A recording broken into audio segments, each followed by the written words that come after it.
All right, what's up, everybody?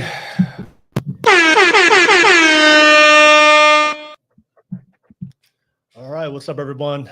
Welcome to another podcast of the Masculine Session, where we focus on male masculinity, self-improvement, and purpose. Me and the jerk here tonight. We have a great topic and show planned out for you guys. As always, if you guys are tuning into the live show, thank you so much for watching. The best way to support the channel is to smash that like and subscribe button real quick. Don't forget, this is a virtual online podcast, public podcast. So if you do want to jump on virtually and be part of the panel, I know a lot of you guys always reach out to me. How do I join the pod? If you're not from Cali, the best way to join those on the Wednesdays and the Thursdays, where it's virtual. The link is in the description below on YouTube. Come over to YouTube and you'll be able to click on that link and join us on the panel. We will be having some ladies jumping on within the hour to add the female perspective on the topics we want to talk about, especially on the masculine mind. But yeah, we have a great show. If you're watching this right now, show some love, support. If you do want to ask us a specific question or topic, drop it through a super chat, and we'll be able to respond to you guys. All right. But yeah, thank you so much. We go right into it. We have a great show planned for today and for tonight. I'll pass it to you, Jerk. If you don't mind, go ahead and give yourself a quick intro for everyone out there. All right, y'all. It's a sophisticated jerk. Definitely a repeat offender over here on Will's channel. Procurement executive. 44, turning 45 this year. So been married like over 20 years. But this is definitely gonna be a good topic, Will. But if y'all didn't catch the episode last night, definitely entertaining. Yeah, Will's putting in that grind over here, so definitely check out his stuff. No worries. Thank you so much, Jerk. Yeah, definitely check out the Manic Sophistication channel. They definitely have good reactions and good content they produce. So yeah, definitely check out Jerk's channel as well. But yeah, we'll go right into it. We're gonna talk about tonight. Do men get better with age? All right, so I think this is a no-brainer, right? No-brainer question, right, Jerk? This is a no-brainer. Do men get better with age? I wanted to discuss this topic because this is something that I see online, especially in the male space, the manosphere, the red pill. There is the conversation of biological clock. That's always brought up when it comes to dating, especially in the modern dating market today, where people are tending to delay and get married later. I think last time I looked statistically, the average man gets married at 29, I believe, or 28, and then the average woman's at 29, 30, I believe.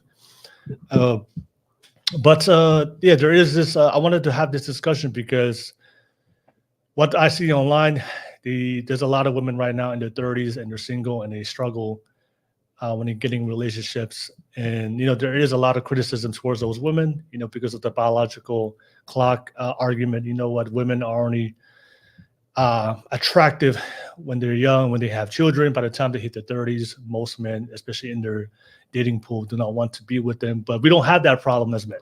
As men, we don't have the biological clock problem. Last time I saw Al Pacino, I think just had a baby. I don't know if you saw that. Al Pacino?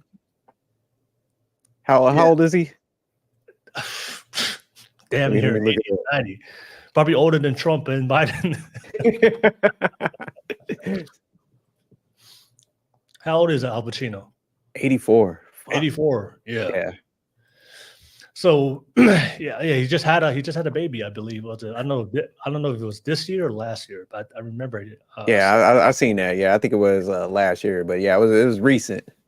Yeah. So but based on what I see online when it comes to men, the women are definitely getting the criticism as if they're still single and unmarried in their 30s. But when it comes to men, because of the biological clock, we can always have children whatever age we want. The consensus is that we hit our prime in our 30s and 40s. So as men, we don't have to. While we do get better with age, for women, they when it comes to sexual attraction and commitment for long-term relationships, it declines, it diminishes as they get older. But we don't have that problem. So I want to have that discussion today. Do we actually get better with age? Do men really hit their prime in the 30s and 40s?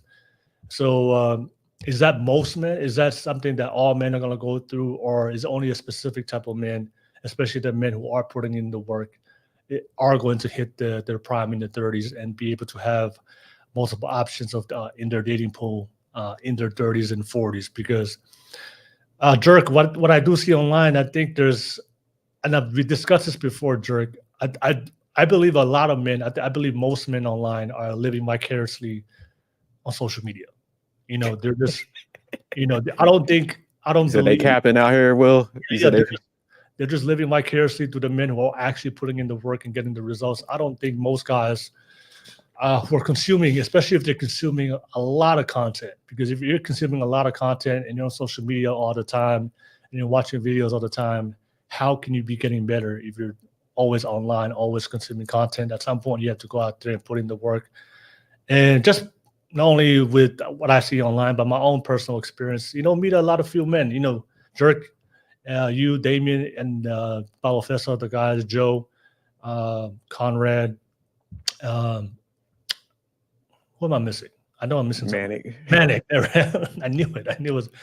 I will consider you guys, men with who are actually, putting in the work, and men with purpose, men who are working towards something, towards a legacy. And I don't really see a lot of men like us out there in real life. Not only in my age range, but also in your age range as well. And Damien, I don't see a lot of guys actively putting in the work, especially the guys who are single. They're single and they're looking for relationships. So I just want to have this discussion because I think there's a lot of men, especially the young guys. They're just the red pill space or the online space are telling them, don't worry, you're a loser right now, but when you hit 30, you're gonna be a winner. Yeah. No, So I think we need to explore the do men have a biological clock conversation, and do men get better with age, and do all men hit their prime in the 30, 35, 40? I think I wanted to explore that conversation. We do have some ladies coming on, joining in later on tonight, so it's going to be a great conversation to have with them as well. So I saw this clip real quick. I'm gonna play it real quick. Just a discussion on the biological clock nature of men and women, and then I'll come back to you, Jerk, to get your opening thoughts about the topic. Shifts significantly at age 30. Age 30 is basically when the average man's sexual marketplace value exceeds the average woman's sexual marketplace value for the very first time, and it will never reverse after that point. So in their 20s, women enjoy a relative advantage in the game of mating and dating, and that advantage comes with certain privileges that, if they're exploited, make it easier to secure relationships on their terms. But if they wait until after 30, when the balance of power kind of shifts, they find that it might be surprisingly difficult to secure relationships on their terms. Now that the men become increasingly powerful after that point, they are able to more secure relationships on their terms. All right, so that was a clip I saw, and appreciate it, Manic. Thank you so much for the super chat. How the fuck you forget about the one and only magazine? Hey, that's what happens when you haven't been active lately, Manic. Be out the fold. Yeah, you know. MIA. Yeah, when you become MIA, we tend to forget, man. You got to be active. What's that? What they play in the NBA? Hey, you got to be active, man. You got to be. You can't. Said Manic on the bench. Yeah, you gotta get back get back in the league, man. You over there playing in China and shit. Hey, if you get injured, we stop talking about you. You got to be active and scoring buckets. All right, so definitely jump on, Manic, if you have the time to score some buckets tonight. But I'll pass it back to you. Jerk. But I just want to make it clear for everyone. I do agree, and it is a fact. I'm not going to disregard it. I'm not going to ignore it. It is a biological fact.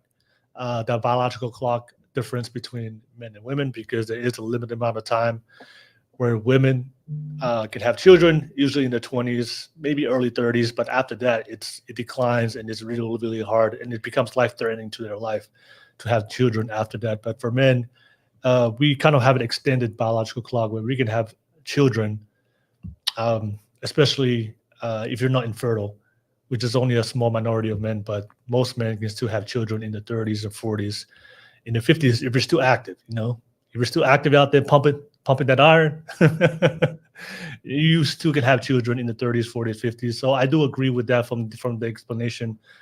The biological clock is real, but I'm more talking about not the biological clock in order to have children. I'm talking about your biological clock as your prime when it comes to in the dating market, that you're still sexually attractive to the opposite sex, where they still want to have sex with you, but also they want to have long-term committed relationships with you. So that's more I'm going to be more focusing on. But I'll pass it to you, Dirk. What's your what's your thoughts about that clip? But also, that's a conversation we're going to have tonight. Do men get better with age? I think the theory is correct, because that's what it should be. Because as men, even to like get a solid physique, man, you got to build that up. That's not going to be something that happens overnight. Where like say like a female, like if she's young, she could have a nice figure just by genetics, but a guy to have the muscle mass and the cuts, man, you got to kind of build into that. You got to get the right diet. And like I said, that's like a longevity. It's like a lifestyle you got to kind of build to achieve that. Some people have some genetics young, but that's slim to none. For like broad shoulders, biceps and all that stuff, man, you got to intake protein and all that type of stuff. So, it's just a longer process. So like, yeah, like you said, when you start hitting 30s, typically, man, you got, you should have your workout regimen down. You're advancing in your career a little bit. You got things figured out, like probably just went through school, got your certification, whatever, you're advancing in your career also. So it's like, you're kind of multitasking stuff. Then, you should be social with people too. So you're building those social skills, interacting with people. Like I said, you're stepping away from the high school, the college type stuff, and you got your social network game down, your mind's right. So it's like all those different areas, you should be kind of well balanced in all those like different areas, and it should be building up at that time. But like I said, that's the theory, because the reality is, and I think me and you was talking about it a little bit before, most people can't multitask, and they're not building in all those areas. So it's one of those things where, like you said, it's a small percentage of guys that's probably actually putting in that work to that level, because, typically what happens, most people start getting distracted. A lot of guys, they pedestalize women. So they would start, instead of putting that work in, they're chasing way too much.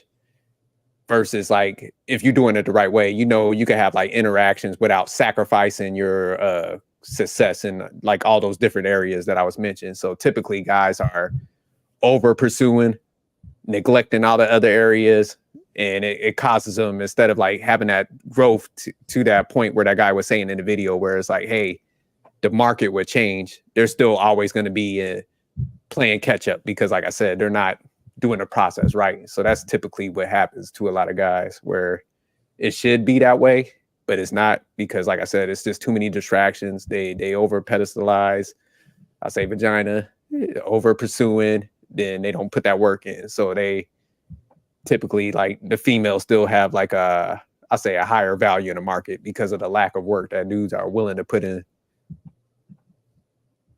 Okay. All right. My bad. Give me 1 second. I'm trying to something happened with my screen. But you went black over there? No, it's the I pressed something, and then all my tabs just diversified, and I can see all my tabs. I'm trying to just get the StreamYard tab. Oh, okay. I don't know what happened with there. Did I do It's all something? good, but I'll just keep, because but so that was a good clip, because like I said, that should be how the market ends up working out for guys. So it's like, man, you do put that work in, and shout out to like my man Lucario and them, because they preach a lot of that stuff too, where guys, it's like, man, understand your value, put that work in, get your social skills up, don't over pursue and stuff like that. So they hit it from that angle also and stuff, where, but it just, a lot of that stuff goes over guys' heads, man, and they're always just chasing. So that's what I'm saying. They're never really going to gain and stuff. So when they're hitting their 30s, man, they still got the same mindset that they had when they were like 22 and stuff. Like I said, and then when they neglect themselves in them areas, you know, when that transition, like that guy was talking about, the market flip should be happening, they still like in the same place that they were back in the day. Because like I said, like a lot of guys just think like, hey, if I get my finances right, because like you was mentioning, like in a lot of spaces, it's like, hey, when you hit your 30s, like you said, everybody's looking at it like this magical thing's going to happen. And I turned 30, I got my money right, and all the females are going to start pursuing me. It's like, nah, you neglected all those other areas. Yeah. And it's just like, yeah, some females might come for you, but they're coming for the money element. They're not really liking you. So yeah, typically that's how they always get caught up. Because like I said, they're leaning so heavy on finances. Yeah, I believe that the discussion is, do all men or most men, do most men get better with age? Even though I do agree with the biological clock, but I don't believe that most men are hitting their prime in their 30s. I do believe that I'm a big believer in habits and behavior. So I do believe the men are hitting their prime in their 30s. I do believe those are the ones who are putting in the work in their 20s. And by the time they hit their 30s, they had the momentum and they finally had some strides. They finally had some breakthroughs, not only physically, but also financially with their job, with their career, or whatever they're trying to work on. Because it does take time, to build your body. It does take time to build your confidence, but also especially with the financial part, which is one of the most important components, not only for us, but starting a family, but when it comes to physical attraction, sexual attraction for women. But I think it's rare. I think it's a small percentage of guys who probably wasted their time in their 20s doing absolutely nothing to further progress themselves in their life.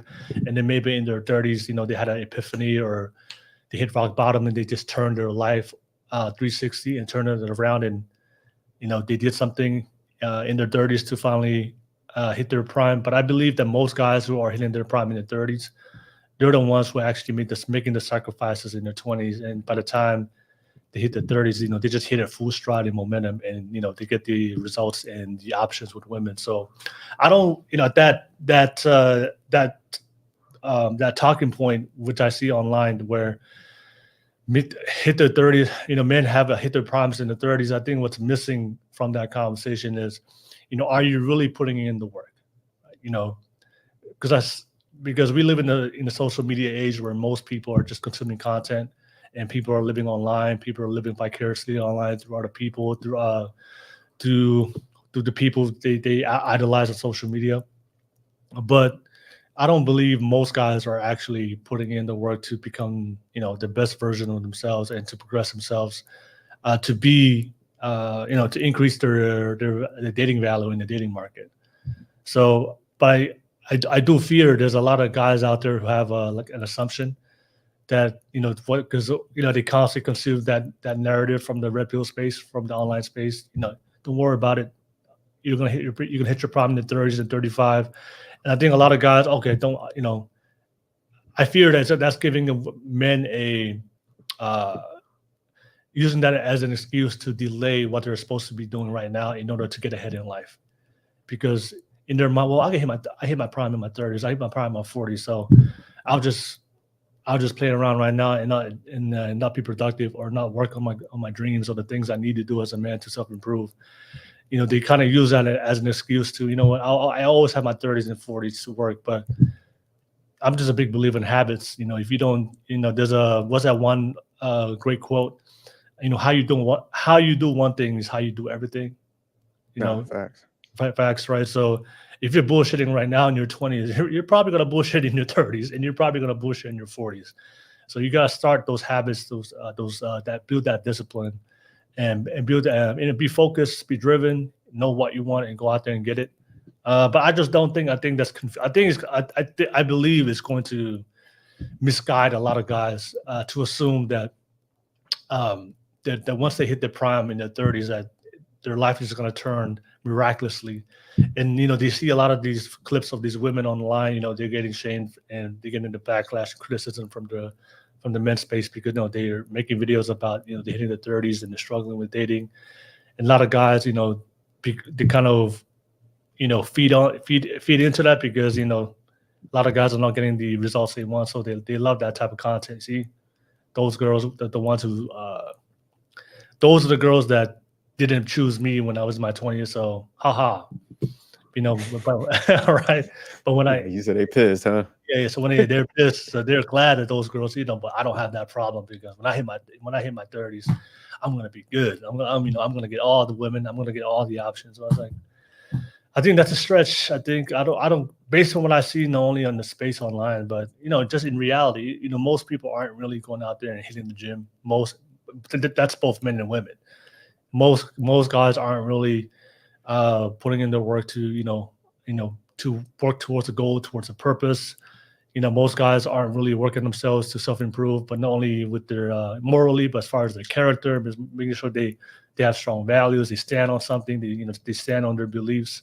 I don't think most guys are really having a 5-year plan, having financial plans, like you mentioned before, Jerk, how important it is to plan out your finances, those conversations. I don't think most guys are having that conversation at all. So the assumption that the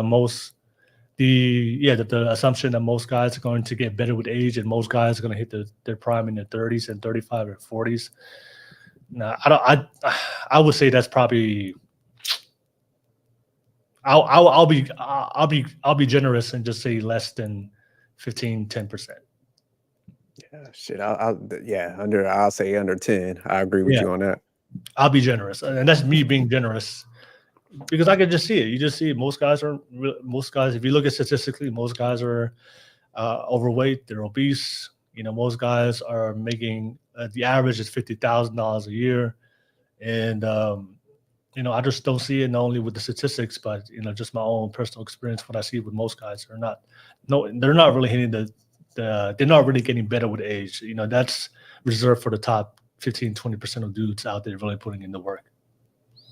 Yeah, because you spot on because man, the most successful guys where you, like I said, you see that's balanced. Like I said, they got the social skills, got the physique, the finances, their mind, like I said, the mind's right. It's like, man, you gotta master no. So like at your younger age, man, you're gonna have to say no. And I'm not saying like, man, you gotta block out like dating and stuff, but it's just like you gotta have structure, and man, you also gotta kind of like master time management. So it's just like, man, you can't hang out all day. There's only 24 hours in a day. So it's just like, man, you gotta sleep a little bit. You in school, you might have to study and stuff. Then you might have to get a job and stuff. So it's just like, you got to balance your time, where it's just like, man, if you do got a girlfriend, like, look, man, like I only got a little bit of time on these days. Like, let's meet up and hang out or whatever. You know what I'm saying? So a lot of guys, that what they end up doing is like, they're so scared to tell people no, whether it's hanging out, like I said, a girlfriend or something. They end up conforming to people where it's like, well, you know what? I'm not going to study as much tonight. You know what? I'm not going to hit the gym. I'll go hang out and stuff. And that's when they start slacking in them areas. So I like what you said. It's just like, what you do today, or what you were talking about, habits and routine. Yeah. Everybody always wants to put it off, and that's an excuse. That's how people coddle themselves, by, I'll get it together in my 30s. Well, the 30s come. Now you got more responsibility, Yeah. You still got those bad habits, and you just can't turn it around like that. Some people can, but even with your body, like if you're working out, you still, your body's got to adapt and change. So, and all the wear and tear that you did to it, man, you got to work through all that stuff. So yeah, I see so many people. I'm like, look, man, you got to get your schedule down. Like I said, master time management. You just got to say no sometimes. And like I said, you don't got to go to the extreme. Like I'm cutting everything off. It's like, no, you got to multitask. You got to balance everything. So it's just like, instead of hanging out with like your girlfriend for 3 or something hours, it's like, look, I got an hour. I got to go hit this gym. I got to study for this. Like, look, if you want to come hang out while I'm studying, you could be in the same vicinity, but I got to do my thing, and I can't, I'm investing towards my future 401k. So I can't sit out here and, be blowing money like that. I can't do that. So yeah, I like what Aria is saying. You got to have balance. So sometimes people are scared to communicate that, because they're like, oh, if I tell somebody I'm not gonna be spending money, she's not gonna want to be with me. Hey, you gotta let that person walk at that point. But so you can't be going broke and sabotage your future because you want to trick off some dollars and stuff and sacrifice your time and not build, because you're gonna pay it back in the back end. Yeah. Like you said, it's like if you don't get your stuff together, then that's when those guys, they got to rely heavily on the finances. That's when they're like paying out everything, and low key, like when guys are tricking, in their mind, they're resentful towards the woman. So it's like that's why a lot of those like relationships don't work out. So the women resent the guy for doing that because they know like he doesn't really have value. The guy resents the female because he's paying.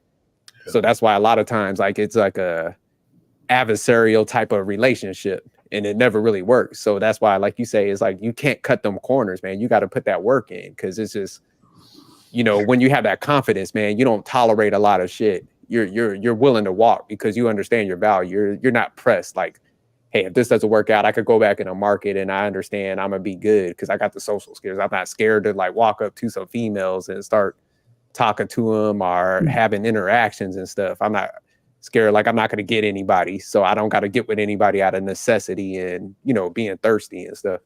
Yeah. And also I wanted to add when we're talking about self-improvement and, progressing and working towards your goals and your purpose in life as a man, it is difficult. It is difficult to do it even when you're single. But think about all the guys. That's how I know a lot of guys are not doing it, because, there are guys with kids, having children, starting families. So that's even harder to not only balance a family, but still work on yourself to self-improve and towards the things that you're trying to achieve for your life. But that, we didn't even include those. I mean, I want to bring that to light. There's a lot of guys. It's still hard even when you don't have a family and you don't have kids, because that's the best time, because you don't have any obligation towards anybody. You can just solely just focus your time and resource on yourself. But there are guys who have kids early in their 20s, and they have families. But that's also gonna be harder for those guys to not only make sure that they are constantly progressing and hitting stride and self-improving themselves, all the way from their 20s into their 30s. So I wanted to ask you, Jerk. I remember when there was a long time ago, when one of my sales leaders and mentors, we had a meeting, and we were just talking about the 5 things that's important to self-improve as a man. And I just remembered this the other day, so I wrote it down. I wanted to ask you. So the five things we discussed, the 5 things that men need to focus on to self-improve was your financial, your physical health, which is your health, your relationships, your connections with people, your spiritual growth, and then also your mental, your mindset, right? So I want to ask you, Jerk, when you were 30, when you hit 30, can you, if you don't mind me sharing, where were you at when it comes to these 5 aspects of your life? If you don't mind sharing. So yeah, no, it's a good question. Yeah. So when you hit 30, where were you at financially? Man, I was definitely balling. Don't, because man, I always had a chip on my shoulder. So like, I went into the military at 18. Okay. And then I got out at 23. So as soon as I got out at 23, like I was always social, man. I was like a class clown type dude. But then I had to like kind of calm myself down, because like I said, I was always like party animal type. So at 23, I got out the military. I went back to school because at the time I was thinking about going back into the military, but I was like, man, I want to go to college and maybe go back in. But one of my friends was like, hey man, like they have all these jobs overseas, they're paying tax-free money. I was in the Army, Milagros. So, I ended up going overseas and stuff, working. And I was over there for like 5 years doing different type of work, but they was paying like high salaries, tax-free. They paid for my like apartment and stuff over there. So like I said, I came back at 30, like with the age you're asking. So yeah, Man, I was locked in because, like I said, me and my wife, we had our son early.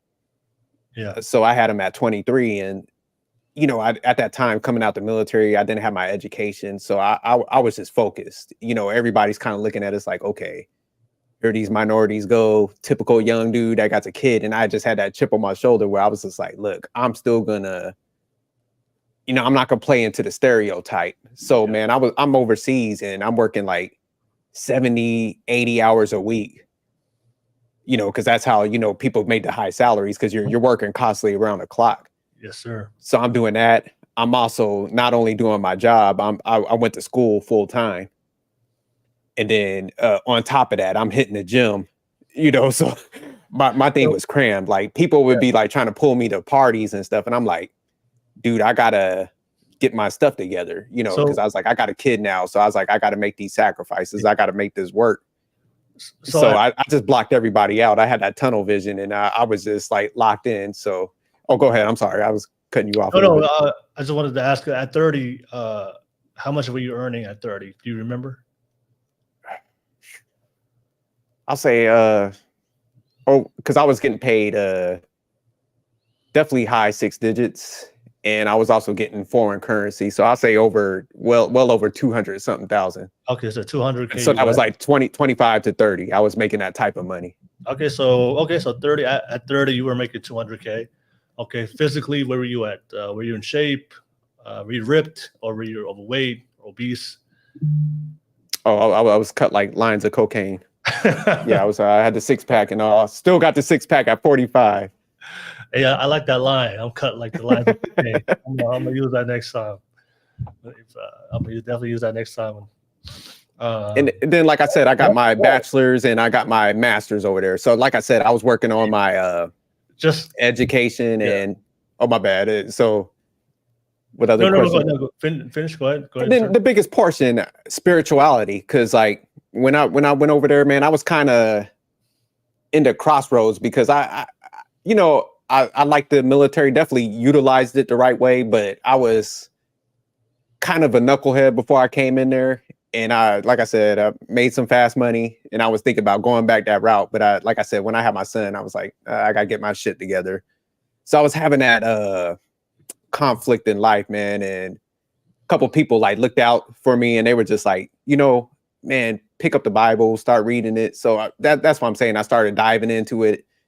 And then, like I said, I just stayed focused. I kind of like blocked everybody out. I was like, hey, this is the first time I need to stop partying, lock into stuff. And like my career and everything just excelled because I built those habits where I was able to just like focus in and, put others before myself.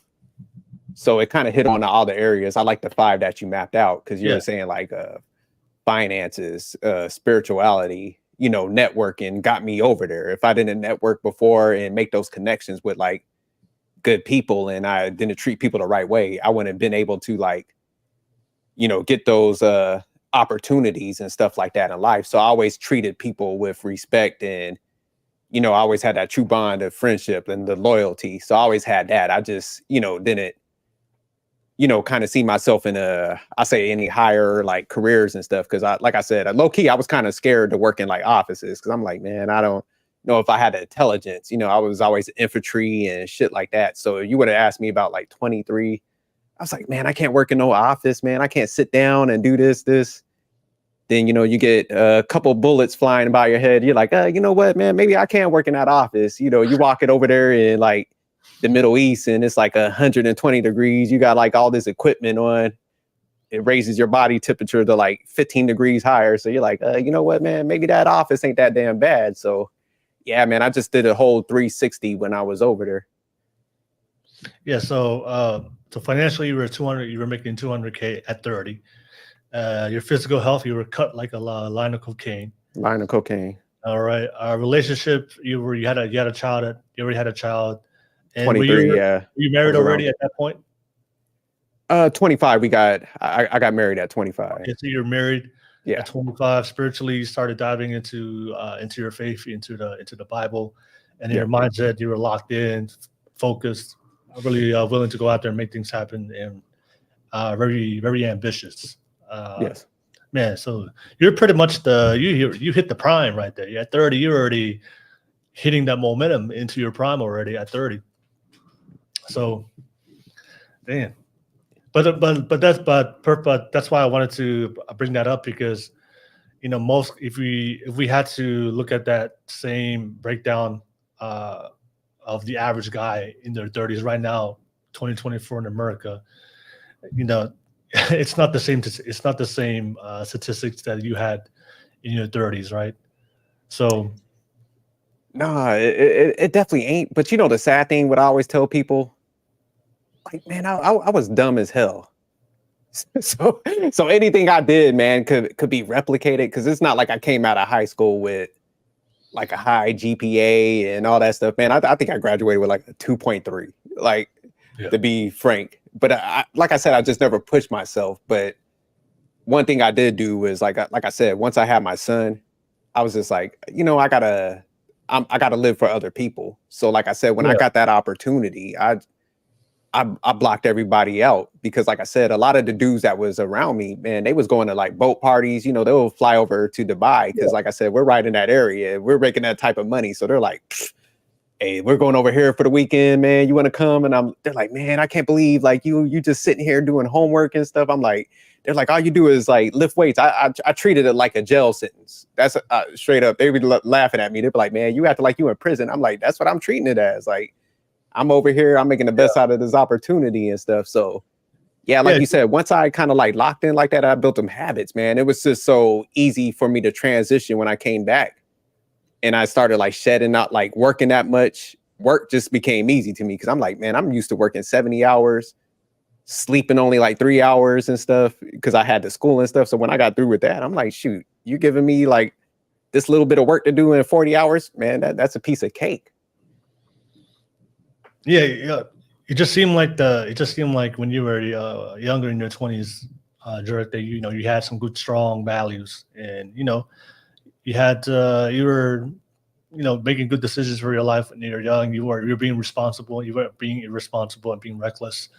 You had some good values, and you wanted to go out there and be productive. Well, so, not always, because like I said, when I was in the military, man, it was like hanging out, partying. I fucked them years up. I could be honest. Like, man, I like I said, I just felt bad, because when I got out the military, I was like, man, I had to look back and face my realities. I'm like, damn, man, I really saved no money up. I was just partying all the time, being too social. So that's why like I had to I like what Milagros was saying. I got that reality check where I was just like, damn, man, I squandered this opportunity. And I was like, man, never again. Like, I'm going to be, have to sit back and reflect and be like, damn, man, you know what? I had a great opportunity. I could have like reined some of that stuff in. I could have hung out a little bit, but not as much. Cause like, I was, what was it? Like, wet t-shirt Wednesdays, Thought Thursdays. I was out there, Freak Fridays. Anytime they had like an event, I'm at the club, like hanging out. And so I just blew so much money and stuff like that. So I was just like, man, I felt terrible when I got out. I'm like, man, I blew this opportunity that I had, man. And I was just like, I would never be in a position where I got to look back and be like, I messed that up. So that's when I got focused after that. So that's what I'm saying. Anybody could, it's just like, if you don't catch it too early, it's like, man, catch yourself, correct it, take accountability, and move forward. Yeah, I mean, I know when we are younger, 20, we all, we do, we have fun, we do some, we do live out our youth, and we do some stupid shit. But I think a lot of us, at some point, we kind of, take responsibility and accountability for the things that we're doing, and then we outgrow it. I think that's the best way I can describe it. Because I've been there, I've been there like you, hit the club, chasing girls, drinking, when I was in my early 20s. But I remember, for me vividly, there was a point in time for me, and I was hanging around the wrong people as well. I was hanging around people with no goals and ambitions. But I remember there was one point in time, I don't know if it was like 20, when I was in my early 23 or 24. It just got repetitive. I don't know if you experienced that, Jerk. It was the same shit every weekend, right? It just got old. I think there's a certain point. I think when you get older, you just outgrow shit. Does that make sense? Yeah. So like, I remember there was just a point in time where every weekend it was just hanging around the same people. We went to the same club, saw the same people from last weekend's club, and then the same girls, the same guys. It's just for me, it just got repetitive. And I remember there was one time I was just looking around the room, and I really asked myself the question: is this going to is this all life has to have for me? And I remember really thinking about that. And that's when I remember I was like, you know what, this can't be my life. This can't be what I'm doing year after year. This is getting old. I think there's a lot more to life than this. And I'll be damned if this is gonna be my reality for the rest of my life. And I was like, at that point, I was like, I need something. I need a job. I need a career. I need something I can put my focus on and start making some real money. And that's, I think my 21 when I was 23, that's when I found my first job, and I got into sales. And when I saw how much money I could make, that was exactly what I was looking for. Something I can just put 100% of my focus and my time in and go out there and just hustle and make money. Because by the time when I made that decision, I left that life behind. Because I did that from 18 to 23 for 5 years. Wasted. The only thing I would say that was productive in that 5 years, I would still cut is the line of cocaine. I was still hitting that gym hard. For the women, you gotta look good for the girls, man. So you gotta hit the gym hard. But besides my physical part of my life, everything else was just in shatters, and I didn't really focus on anything else. And I think everybody goes through it. I believe, especially if you're not truly messing up your life, you're not making terrible decisions, especially if you're not getting incarcerated or, getting, doing something that can really harm your future. But, we all make dumb mistakes, but I think there's a point in time as we get older as men, I really believe if you have some, good sense, if you have a common sense and, a basic standard when it comes to your values, I think at some point in time in your life, you're like, you just outgrow all the bullshit, all the fun, all the things that's not productive. And at some point in time in your life, like you just want to get serious. Like I want to become a man. I want to make something out of myself. I want a life that has a meaning, has a purpose behind it. I want to be proud of the things I've done. I want to feel good about myself, the things I've accomplished. I think every guy wants that. Deep down inside of us, but I just remember every weekend just looking at the things and the people that I was around with. I just didn't find any fulfillment in it. I couldn't find any pride in it. And the only time I felt good about myself was when I hit the gym. After a good pump, a good workout, I felt like I did something productive, and I realized for myself I could put that same energy and focus I do in my physical health, and I can translate that into my mental, my spiritual, my financial. It'll be game over. It's gonna be game over for me. But I think for me, it's just outgrowing. I think that I don't know if that's your experience, Jerk. Because you went out there, TD Tuesdays and Freaky Fridays, and Yeah, man. Anytime they had an event, man, I was making excuses to go out to the club. But like you said, you just get burnt out with it. You just get burnt out, right? When you see experience the same over again, it just gets old, and I think you just outgrow it. I believe. I don't know. What do you think, Jerry? No, absolutely. And I just think, man, some people, man, I think if you're ambitious, man, you feel guilty when you're not living up to your potential. Yes. Everybody just don't have it. Because like I said, man, I wasn't nobody special, but like even listen to your storyline, it's almost funny because like you said, you did it for 5 years, but it's just like, man, something ain't sit right with you where it's just like, man, I should be doing better than where I'm at. And once you start hearing that thing, like I think, like you said, most people get that inkling in their mind where it's just like, damn, man, this sucks, man. I'm doing the same thing over and over. Me and my boys, we're still like reminiscing about high school years and shit, which is kind of pathetic after a while. So you just kind of get burnt out. But like most people don't do what we did, where it's like we take any opportunity that's out there. You kind of humble yourself. You're like, look, I'm gonna take this opportunity and run with it.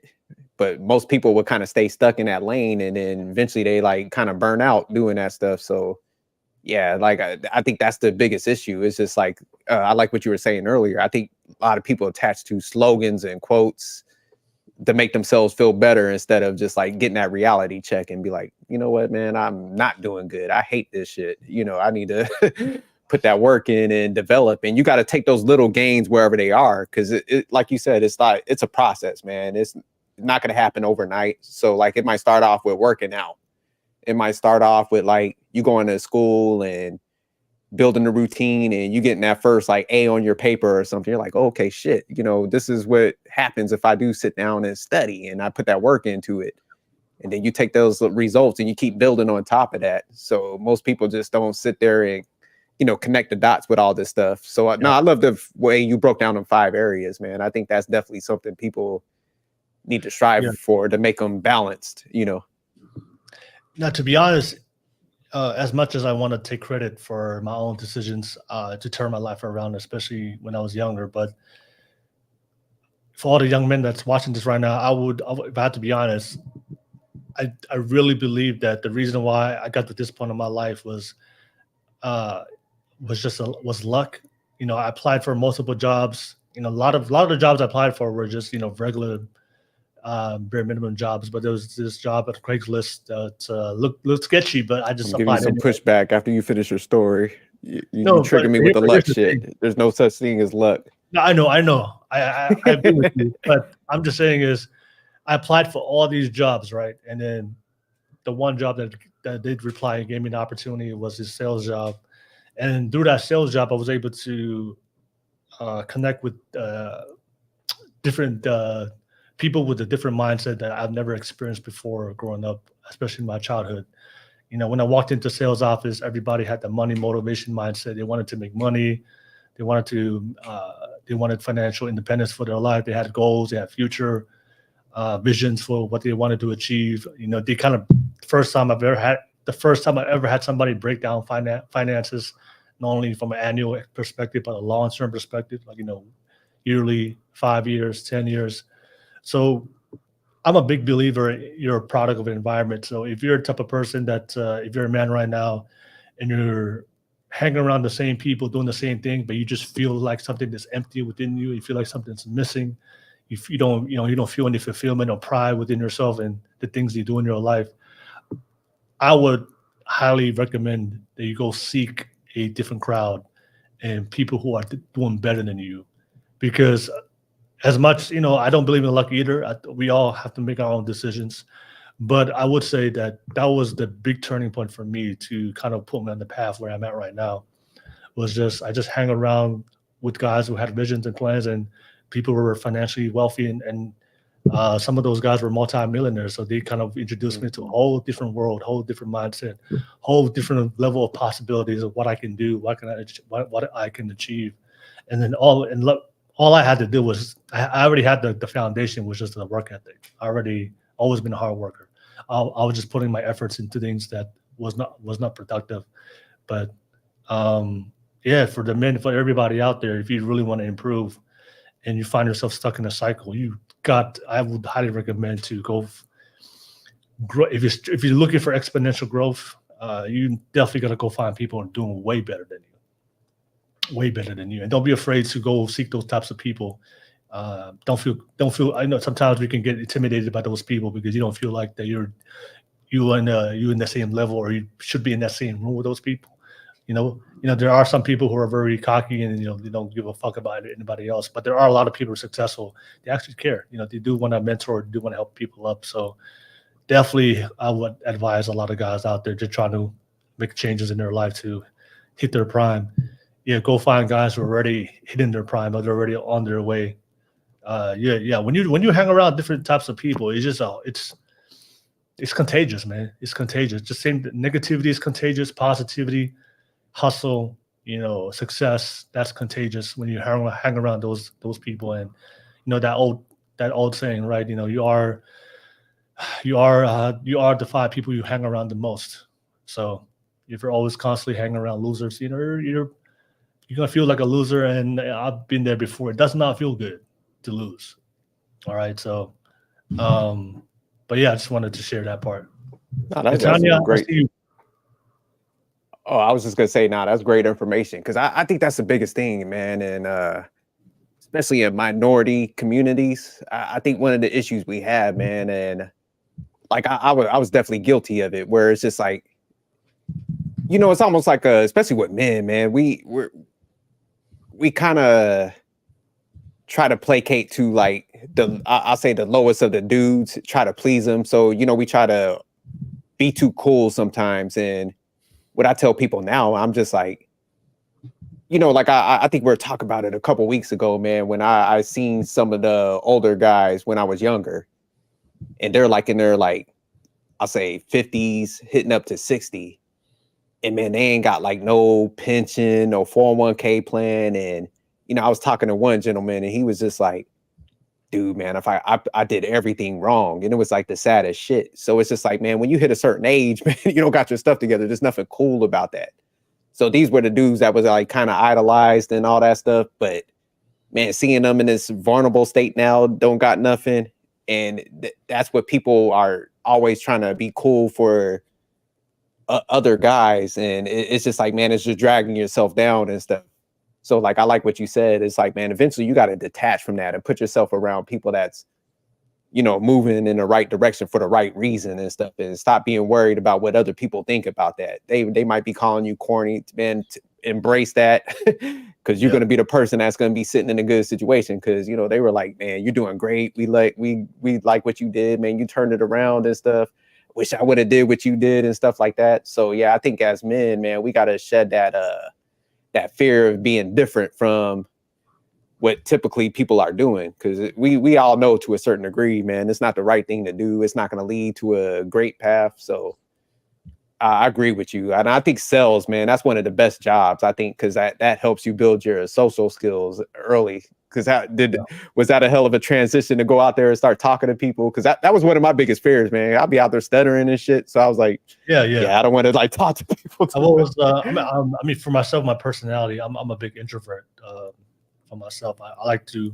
In another life, I'll be living in the woods right now, just chopping trees. And oh, for real. Different the medieval times. That's probably me. But yeah, I remember that public speaking, talking was always been a hurdle of mine because I came to this country trying to learn the language and trying to master it. It took some time, so I wasn't really as confident as when it comes to speaking. But that definitely put myself outside my zone.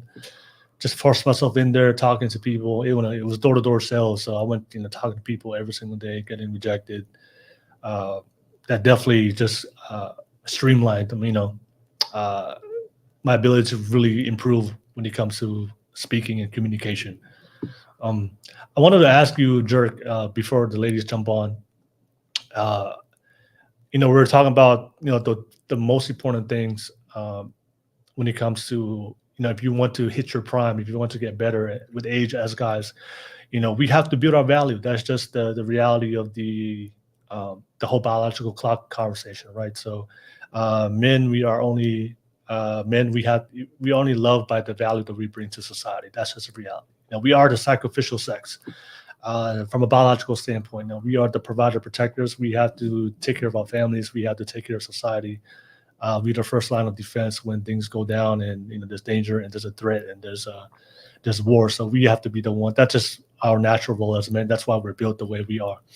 But we talked about how important it is to work in finances. And Jerk, you're just looking at your statistics, man. You're the high value man, Jerk.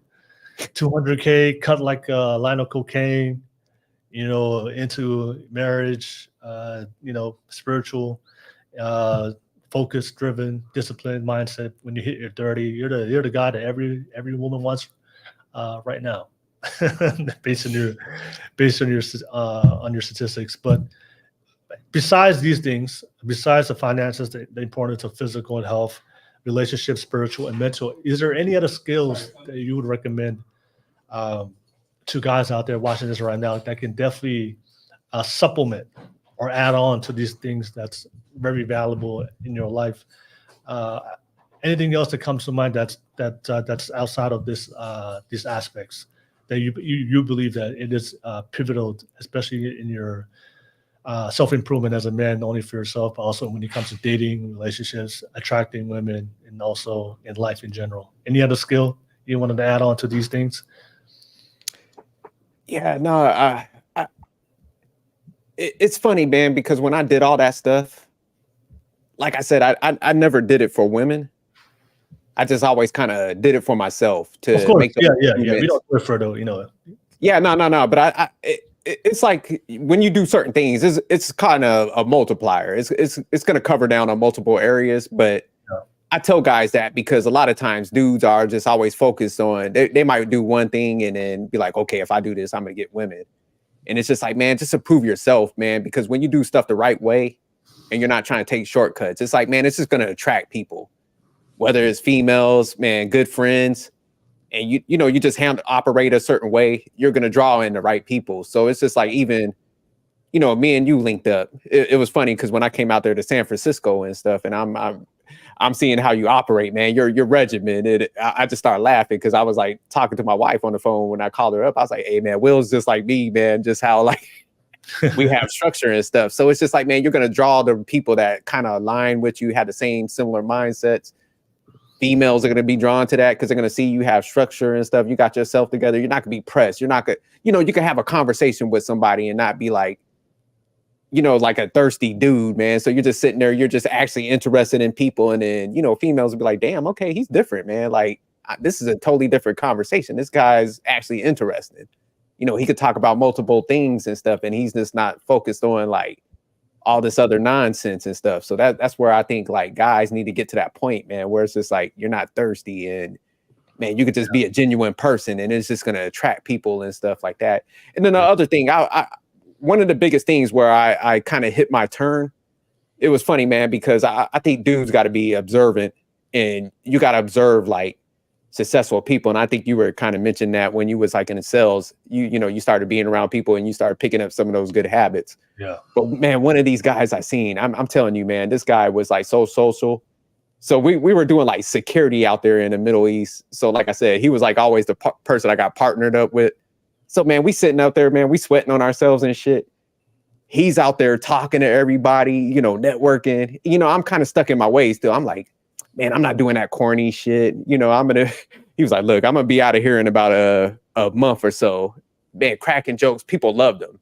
They're like, man, whenever they see him, they're like, hey, so-and-so, like, come over here. And then one day he came, he was like, hey, man, I hate to leave you, man, but I got this job opportunity that, and I was like, damn, so that day when he was like, it was his last day, of course, we're like, doing a little party for him and stuff. But I was just like, damn, you know what? I need to adapt some of his like people skills because, man, he'll approach anybody, man, cracking jokes, positive energy. So, man, after he left, I was like, shit, I'm about to, I'm about to pick up some of them qualities, man, and start approaching people and get out of my like comfort zone of like, oh, they're different. I'm not going to talk to them. So once I kind of like observed him and saw how quick he was like turning his circumstances around, I was like, man, never again am I going to sit there and be standoffish. So I like humbled myself and like picked up his habits. And yeah, man, like a month later, I was getting all kind of opportunities and seeing a different side, like kind of getting the corporate versus like security and, the higher gun stuff.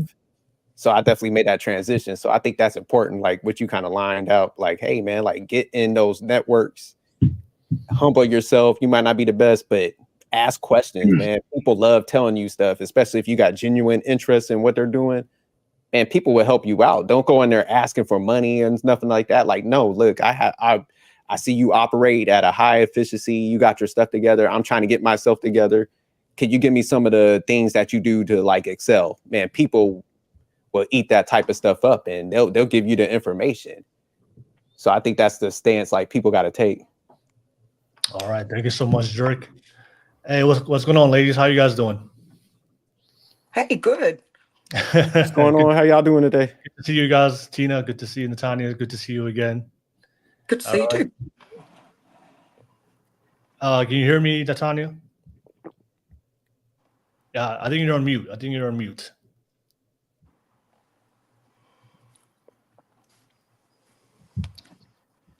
Yeah, we still can't. It might be your cord or something, because we can't hear you. I see you're off mute, but it might be a plug or something. You might have to go out and come back in. You may have to, if you can't fix it, then maybe the solution is log out, log back in, or maybe just use a speaker instead of your headphones. Because we know you got some important stuff to say. Oh, there you go. We can I do need headphones though, because it can be loud in the household. So no, it's all good. Yeah, that's why I wear mine to block everything out. Yeah, block everything. Exactly. Yes. Now, I just want to add one thing to what Dirk said, and I'll come to you, ladies. But for all the guys out there, if I have to say there's two skills that is very important, especially to learn in my life experiences, the ability to be able to articulate yourself and communicate, that's extremely important. If you know how to articulate yourself and communicate, that can definitely help you out in all aspects of your life. And the second thing is learn how to negotiate. That's pivotal. So that way, I think a lot of times we say yes and we're afraid to say no, and we're unwilling to negotiate something, especially when it comes to life, especially when it comes to negotiating opportunities and salary. But that's something I would highly recommend to all the guys out there, especially in your 20s. Learn how to communicate, articulate. We have some women on this panel. Ladies, you guys agree if a guy can barely speak or say anything profound, you probably lose interest, right? Yeah, especially It's not exactly a turn on. Especially if he just is not intellectual, which I know that's different than you're just saying knowing how to communicate, or that's a huge thing. In order to intellectually stimulate somebody, you have to be able to know how to communicate the things that you're thinking, right? If you don't know how to articulate those things, it's going to be really hard to kind of communicate actually what you really want to say. And I think sometimes if guys don't know how to do that, they're thinking one thing, but then they're saying something different. And it might come off wrong, and then say something wrong that can be the reason why that communication fails. So, but Tanya, Tina, thank you so much. I know we have some ladies going to jump on probably in 20 minutes. They're just getting off of work. Thank you for jumping on the Thursday show that we have. The conversation we're having today is something that I saw that's constantly talked about on Twitter and TikTok. What happens when we get older and we're trying to date? That's something I always see, especially dating after 30. So me and Dirk, we're just having a conversation. There is this conversation of the biological clock that I always see that's often always talked about online. That the biological clock, especially when it comes to dating, it's harder for women as they get older, but for men, it gets easy for us as we get older, because we hit our prime in our 30s, especially when it comes to the sexual dating market. But I had to push back with that narrative, because I do see a lot of guys that they assume, I'm just gonna, when I hit 30, 35, I'm just gonna be that guy that every woman wants. And the reason why I was pushing back against that ideology, which I see that's often pushed out, especially when it comes to the dating content I see online for men, the guys who get better with age, is the guys who are actually putting in the work, right? So the guys who are actually making the sacrifices, who are disciplined, who have goals, who are driven, who are putting in the effort, those are the guys that are getting better with age. So when they hit 30, 35, they're going to be attractive to a lot of women. And those, especially if they don't have children, especially if they're looking for long-term commitment, those are the guys that they get better with age. And those are the guys that a lot of women would seek out for a long-term committed relationship. But as a man, if you're not doing the work, if you're just playing video games, smoking, drinking, hanging around the wrong people, no ambitions, no discipline, no goals, and you're just watching on YouTube every single day, you're not going to be the guy that's going to get better with age, and you're not going to be the guy that a lot of women would want to date as you get older. So, but we're having a conversation about do we get better with age, and does it get easier or harder when it comes to dating as we get older with age. Me and Jer kind of had a conversation, broke down for men. When it comes to hitting our prime, especially when you date after your 30s. But I want to pass it back to you guys, Tanya and Tina. What's your perspective? What's your experience? What you see.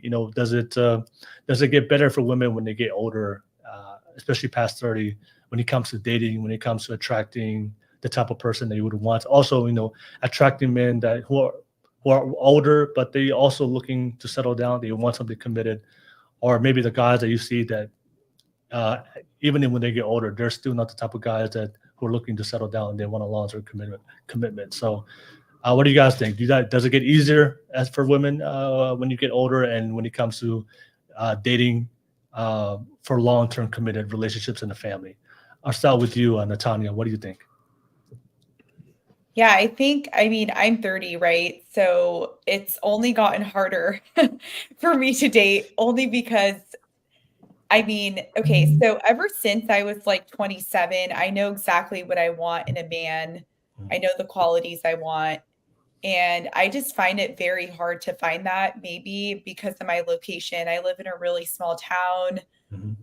Maybe I need to move to the South. I don't really know. Like, I just find it really hard to find like a man who's a gentleman, a man who believes in God, like in my area. The qualities are very different. So yeah, you do think, of course, I think of things like having kids. Like, I honestly panicked at one point when I turned 30, like when I was, approaching 30, I'm like, oh, my biological clock is ticking. Like I felt like I was running out of time almost, but then I know a lot of women having babies in late 30s, 40s.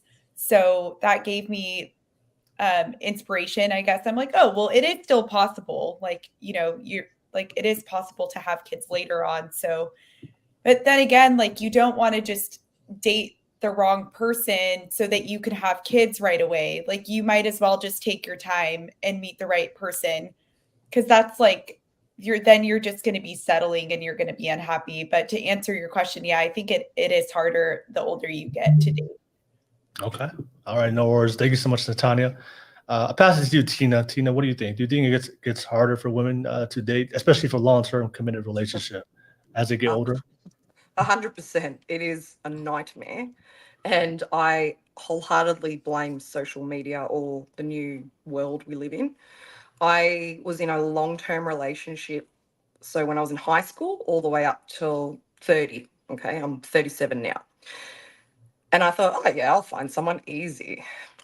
It literally took almost 7 years to find someone. And there was that constant struggle of, you're going to miss out on having kids. You're going to miss out on having what everyone else has. I've seen all my friends go past and they're up to baby number 3. I did have a pandemic in there, which is pretty unlikely to happen again, but that didn't help me. But the pressure is on. And so when you're dating, you're doing all the dating don'ts. You're trying to find out straight up, how serious are you? And it's not that I want to get married tomorrow. I just need to know, if I invest 2 years into this, it's going somewhere. It's not just going to be no thanks. But that's a real turn off, apparently, in Australia, because they have this dating app now, and it's just like next, next, next. I couldn't believe how many men older than me I met, and they were like, oh, I'm not settling down. Oh no, I've got other things. I've got all these plans. I'm like, bro, you've got a receding hairline. Like, you're not going to look much good for much longer. Like, don't you want someone to grow old with? I'm very sort of old school, traditional. I really want to take care of a man and a family, plus work as well. Yeah. But oh my gosh, I don't know. I was dealing with these guys who they all thought they were, I don't want to say his name, but someone that we all know off TikTok who's a bit of a chauvinistic whatever. And I'm like, yeah, but he's rich, you're not. Like, what are you bringing to the table?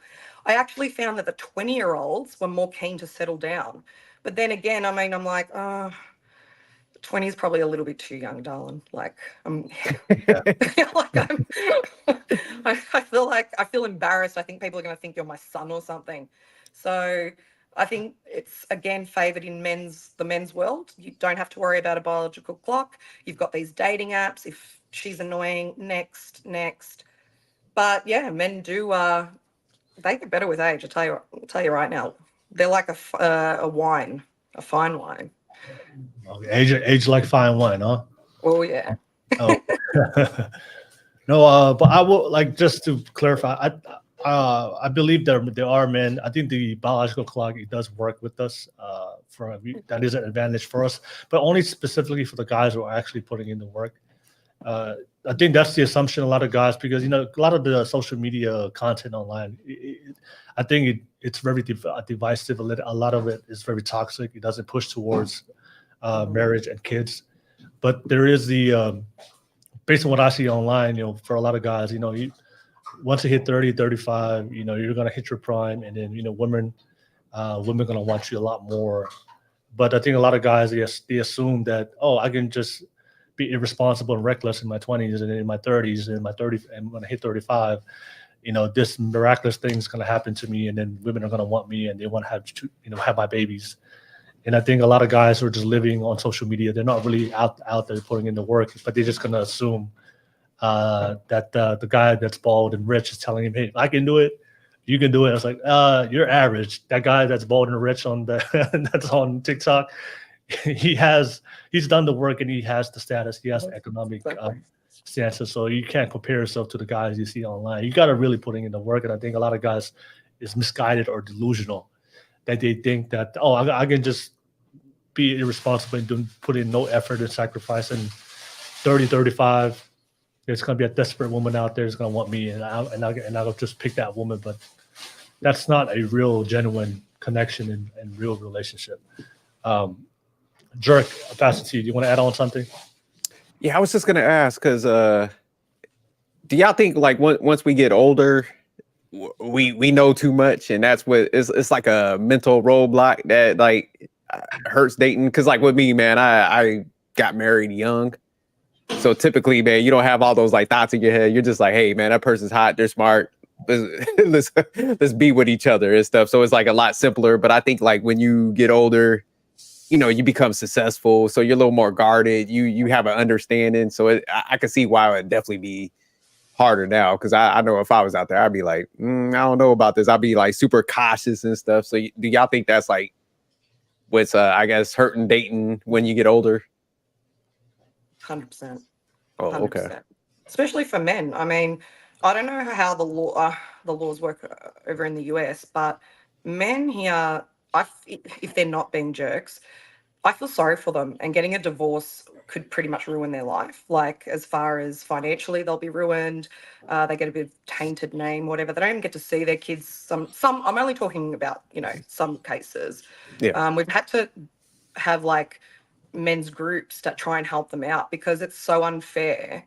And I think that the law needs to sort of tackle it case by case. It can't just because the mother X, Y, and Z doesn't mean she's always right or she's always the one who needs half of everything. And you have to look into every single case. And you hear it online. Men are going, "Oh, I'll just wait around until they're 18, then I'll leave," losing all this time. I understand if you've worked so hard to build something and someone has not contributed. It doesn't have to be financially, but I mean as a team. I can understand why I wouldn't want to give up half. I'd be really bloody annoyed, Of course, you take care of your children. The children are separate. That's got nothing to do with half. But, well, they're actually in more than half. But, yeah, I can understand why men are very... And that's the narrative, though, that's being pushed. Oh, women will just take everything. Women this, women that. They're lazy. They just want to be financially taken care of. So men are like that. And I've seen it in the comments. The way they speak about women, and I'm like, oh, not all women. No, my response with that. Oh, you guys hear me? Yeah, we can hear you. Oh, okay, no. Yes. No. My response to that, Tina, to the men who are so afraid of women coming and taking their money. I think a lot of times for guys that they lead with their money. So That's a good point. if you lead with your money, then you're going to attract women who only want you for your money. Yep. And usually the women who only want you for your money, they're usually the baddies. They're the ones that are very attractive, the models, the IG models. Instead of, for a lot of guys, they don't just choose good quality women who actually like them for who they are. And I think a lot of guys, especially the guys I always see online with a very negative mentality, they have this very fear-based mentality. Oh, I don't want to date because all these women are because I've put in so much work to get this point in my life to be successful. Yeah, bravo to you. You did a lot of work. But I think a lot of guys, they just choose the wrong types of women. And I think a lot of guys, they lead with their money. Hey, look, I got money. Come date me because I got money. Instead of just leading with who you are as a man. And I think a lot of guys don't do that. And they'll just choose the most attractive thing instead of finding the woman who maybe not be as attractive, but she has good morals, good values, and she genuinely likes you for who you are. And then what you bring is just a plus. But she'll be with you regardless. And I think a lot of guys would choose the hot girl who only wants to be with you with the money. And then obviously that's going to not work out because there's always another guy out there that's more successful than you. When that comes along, she'll just go to the next one. And because of that bad experience, she'll just, they'll blame, I see all women want the same thing. And I would have to push back. There are women out there that, of course you're going to be attractive because you have financial stability. But there are women out there that are looking for something more than money. They are looking for a very strong, genuine connection. 100%. I think, Yeah. I think I always I have this saying, and it's water always finds its own level. Yeah. And basically saying, almost like, what you put out is what you'll get. Yeah. I think one of the problems is, and I just wish people, and this is what I'm passionate about, be honest with what you want and what you want from a partner and go and get it. Like, I hate when men go, oh, I'm not good looking enough, so I can't get a pretty girl who's X, Y, and Z. Why not? Like there's no rule book that says someone who looks like this and someone who looks like that automatically together. I know, and even myself, I'm not really into the traditional good-looking guy, like a Brad Pitt. It's not my type at all. I like the most rugged, manly man. Because I want to. Gina, there's a difference between good-looking and hot. Like Brad Pitt is like the top of the spectrum. Yeah, you can't use that as like the good is above average. But she says she like them a little rugged. Like what you talk about, like the beard and all that, plaid shirt. Yeah, just more like they could be a bit they can have a dad bod. They could be a bit overweight. What's a celebrity that we all know that's average that you that's like that you would Adam date? Sandler? Okay. Oh, okay. Like that type of yeah, just average. Like if you didn't know he was a celebrity in the street, you would just keep walking. So Adam Sandler that treats you well, loves you, and has a good job, and can take care of you. That's good enough for you.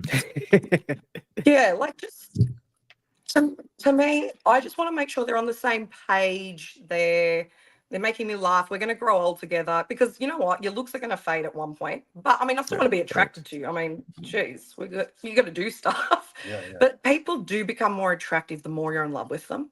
So, it's just going to have that spark because we're going to have more bad days than good. So make sure it is someone you can have a conversation with. You are on the same page because it's going to help you further down the track. So just if everyone would be honest straight up, tell someone straight away, I'm into kink or I'm into whatever, because it's going to make for a very happy relationship down the track. And then you won't be sneaking off to the strip clubs, or you won't say, oh, the old ball and chain's calling me again. You're going to be like, oh my God, I hope she can come.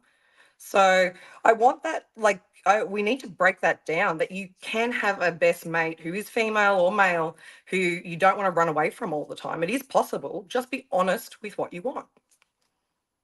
Can I let me ask a question? So Tina and Natanya, do you guys ever approach guys? Because man, and Manny could even attest to this. I think he's gonna pull up probably later, but man, we know so many guys, they're scared to approach women.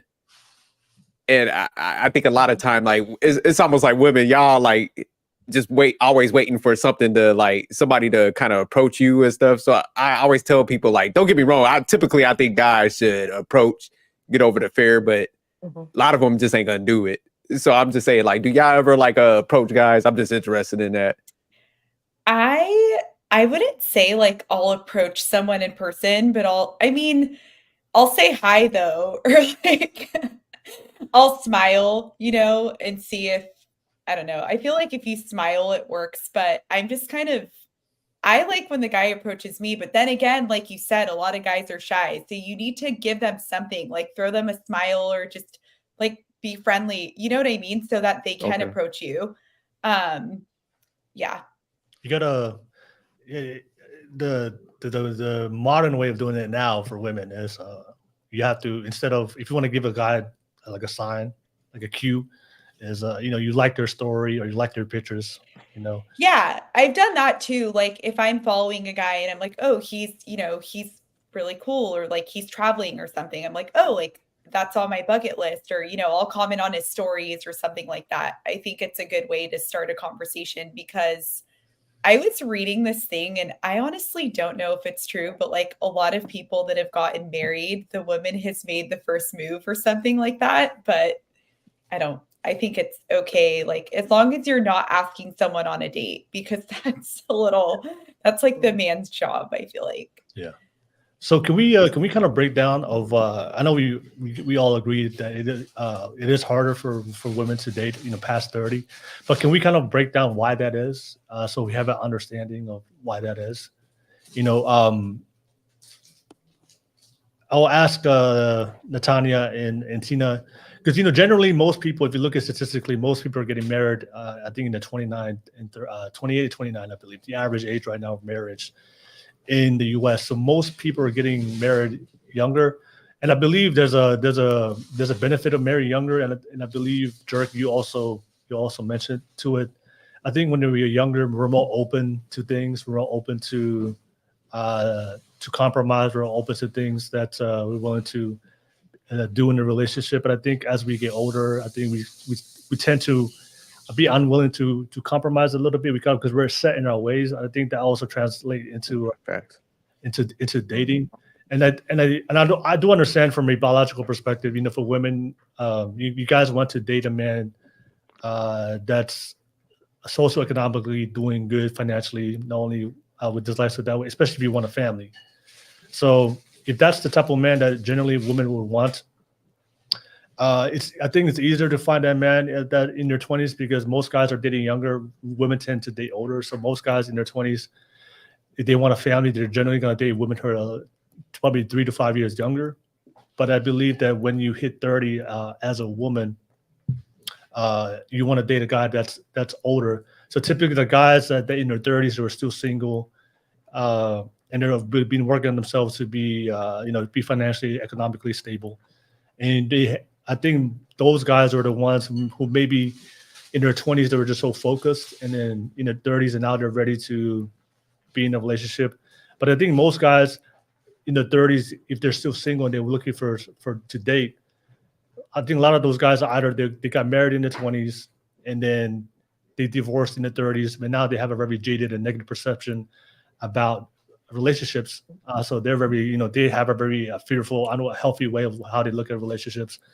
And then there's also the guys in their 30s who are just undesirable. They're not doing anything with their life in their 20s. So that's another option. And then the guys who generally because Tanya and Tina, right? You generally want to date older, right? You don't want to date younger men.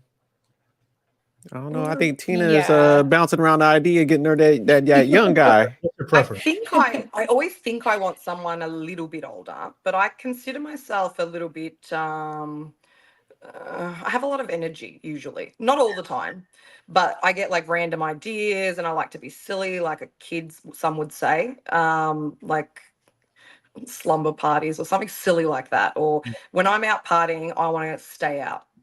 Not to do anything, not to pick up, to Yeah. dance, right? And a lot of people just perceive that as, or men, I should say, oh, what's wrong with you? Like you must be, trying to pick up. And it's like, no, actually, I don't try and pick up. I'm always too busy dancing. Like I'm the type of girl that I'll be like sweating from dancing, and I'll grab the straw from like the bar and like tie my hair up and keep going. I never go to the bathroom to do makeup. I'm just always having fun. And I find older men may not find that very appealing, but I'm really responsible too. It's just Yeah. that when I'm having fun, I'm having Yeah, fun. yeah. You have a free spirit. Is that what you're saying? Yeah, you got free spirit. Unappropriate. Yeah, And I think that usually what's worked better is younger men because they've got the stamina to keep up with the change, but then they do get a little bit frustrated when I don't want to do it all the time and I want to talk about bills or the next 5 years because they're thinking, well, I'm only 23. Who cares about the next 5 years? And I'm thinking, oh my God, I could be pushing 40 in the next 5 years. But you prefer to date an older guy, but he has a very free spirit, open to have fun, spontaneous activities, and into dancing and stuff like that. Is that what you're looking for? Yeah, as long as I'm not going to bore them too much, like.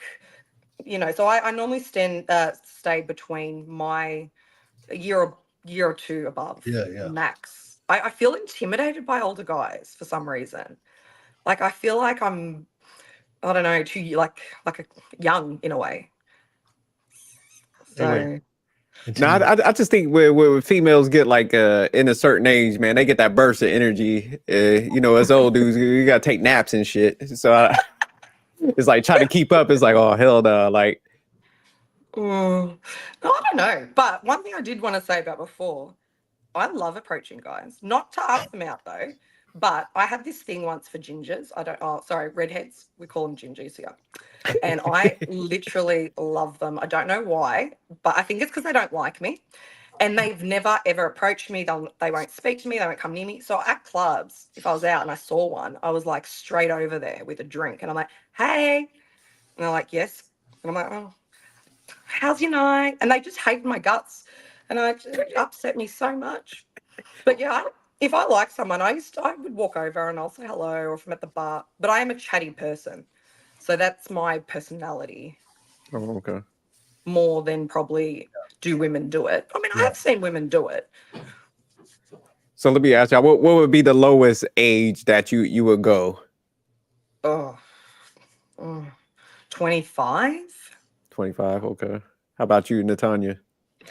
Honestly, I feel like so most of the men that I've met that are younger, just way more immature than like it's not going to work, to be honest. So I'd be surprised if I met someone that was younger and super mature that has everything I'm looking for. So I'd prefer to date my age or older, like 30 or older. I didn't really think of the energy thing, Tina. That's funny because I have a lot of energy too. Like I'm a total free spirit. So yeah, that's a good point. Like what if hopefully my man can keep up with that. But like I feel like 32, 33 is perfect, like 35, I feel like if he's 40, that's fine. But what if he wants kids right away? I just want to like have a relationship with my partner for at least like a few years before having kids. Like maybe we can travel and just, really enjoy our life before we settle and have kids. But your question, Will, what was your question before? Because I forgot. No, I was just trying to explain like the why a lot of women in their 30s, why it's hard for them to why dating gets harder, because generally, especially if they're looking for a family, they're looking for have children. So generally the guys that are available, that means they're looking for a guy that's financially stable, looking for a guy that is responsible.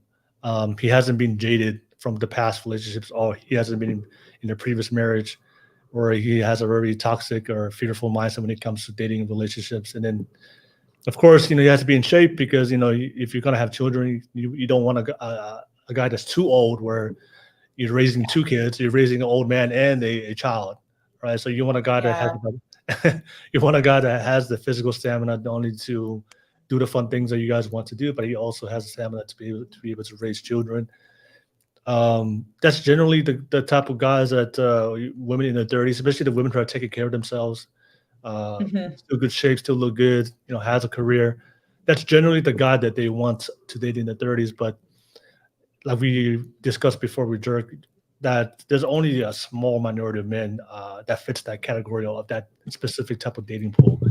So yeah, it's hard. It's hard. So so the decision a lot of women have to make is: do you refuse to settle and because the chances of you are finding that guy, and if you're unwilling to settle, it's going to be extremely the probability is pretty low. And then generally you're going to have to accept the fact that are you okay with being alone and maybe never getting married, maybe never finding something long term, or you're willing to make some adjustments and compromises on your standards. So maybe a lot of you guys said that you want a guy that's free spirit. You're a free spirit individual, like to dance.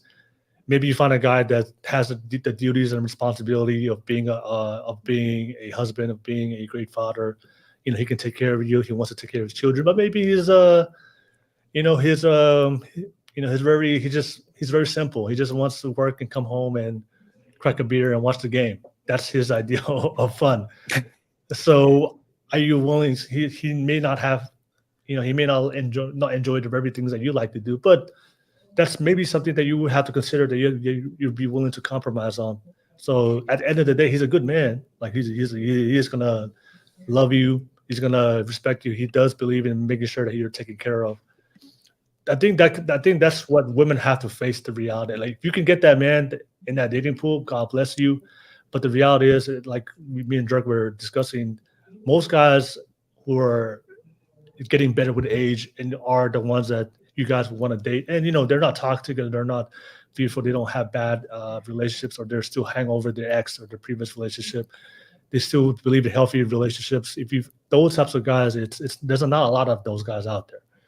So no, yeah, I just feel like with a lot of guys I meet, I feel like they're still trying to build themselves and their finances. And I feel like finances are a really big thing. And like, if they don't feel like they're financially stable, then they're not going to want to date someone or, build a family with them, obviously, because a lot of men have like the provider mindset, or at least the ones I've talked to. So I feel like that can be a thing. And then also when you are like, so I'm 30, I built a life for myself, and I'm like very confident with what I love to do. Like I have a schedule. I have hobbies. Like I like to garden. I like to travel. Like I feel very comfortable alone. And that's not to say I don't want a partner. Of course I want a partner, but unless you have a partner that's going to complement you, then what is really the point? Like,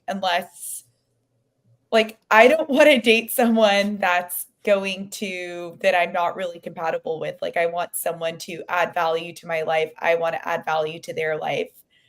And I feel like that's why it gets harder, because if you're younger, if I met someone in college, it would have been completely different. But we do have to compromise. Like, not everything needs to be perfect. Like, my man does not have to be 6 feet. Like, a lot of people that I've seen on TikTok are like, he needs to be this, this, this. And I feel like you're going to have to work around things. Not everything is perfect. That's something I've learned. Like, okay, maybe I like to hike. Maybe they don't want to hike. That's okay. Like, you have to learn to compromise, I think, because it's not going to be perfect. It's just not. Can I ask you as a question? And Stan, good to see you, Stan. Thank you for jumping on. What's going on, Stan? I'll pass it to you, Stan. I was watching this podcast with this dating coach. She was trying to help this woman. She was in her 30s. She was trying to find her ideal man, right? So she told her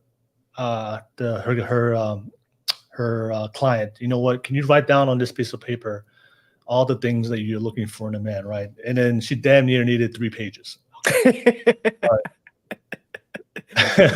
So she came out with a scroll wheel, like that shit just like rolled down. It was like, God damn. So she told, and shout out to this coach, probably the only one of the few female coaches that had objectivity and understood men. But she told him, oh, great. So these are the things you want in a man. Okay, perfect. Just pick 2. Damn. She said, pick 2.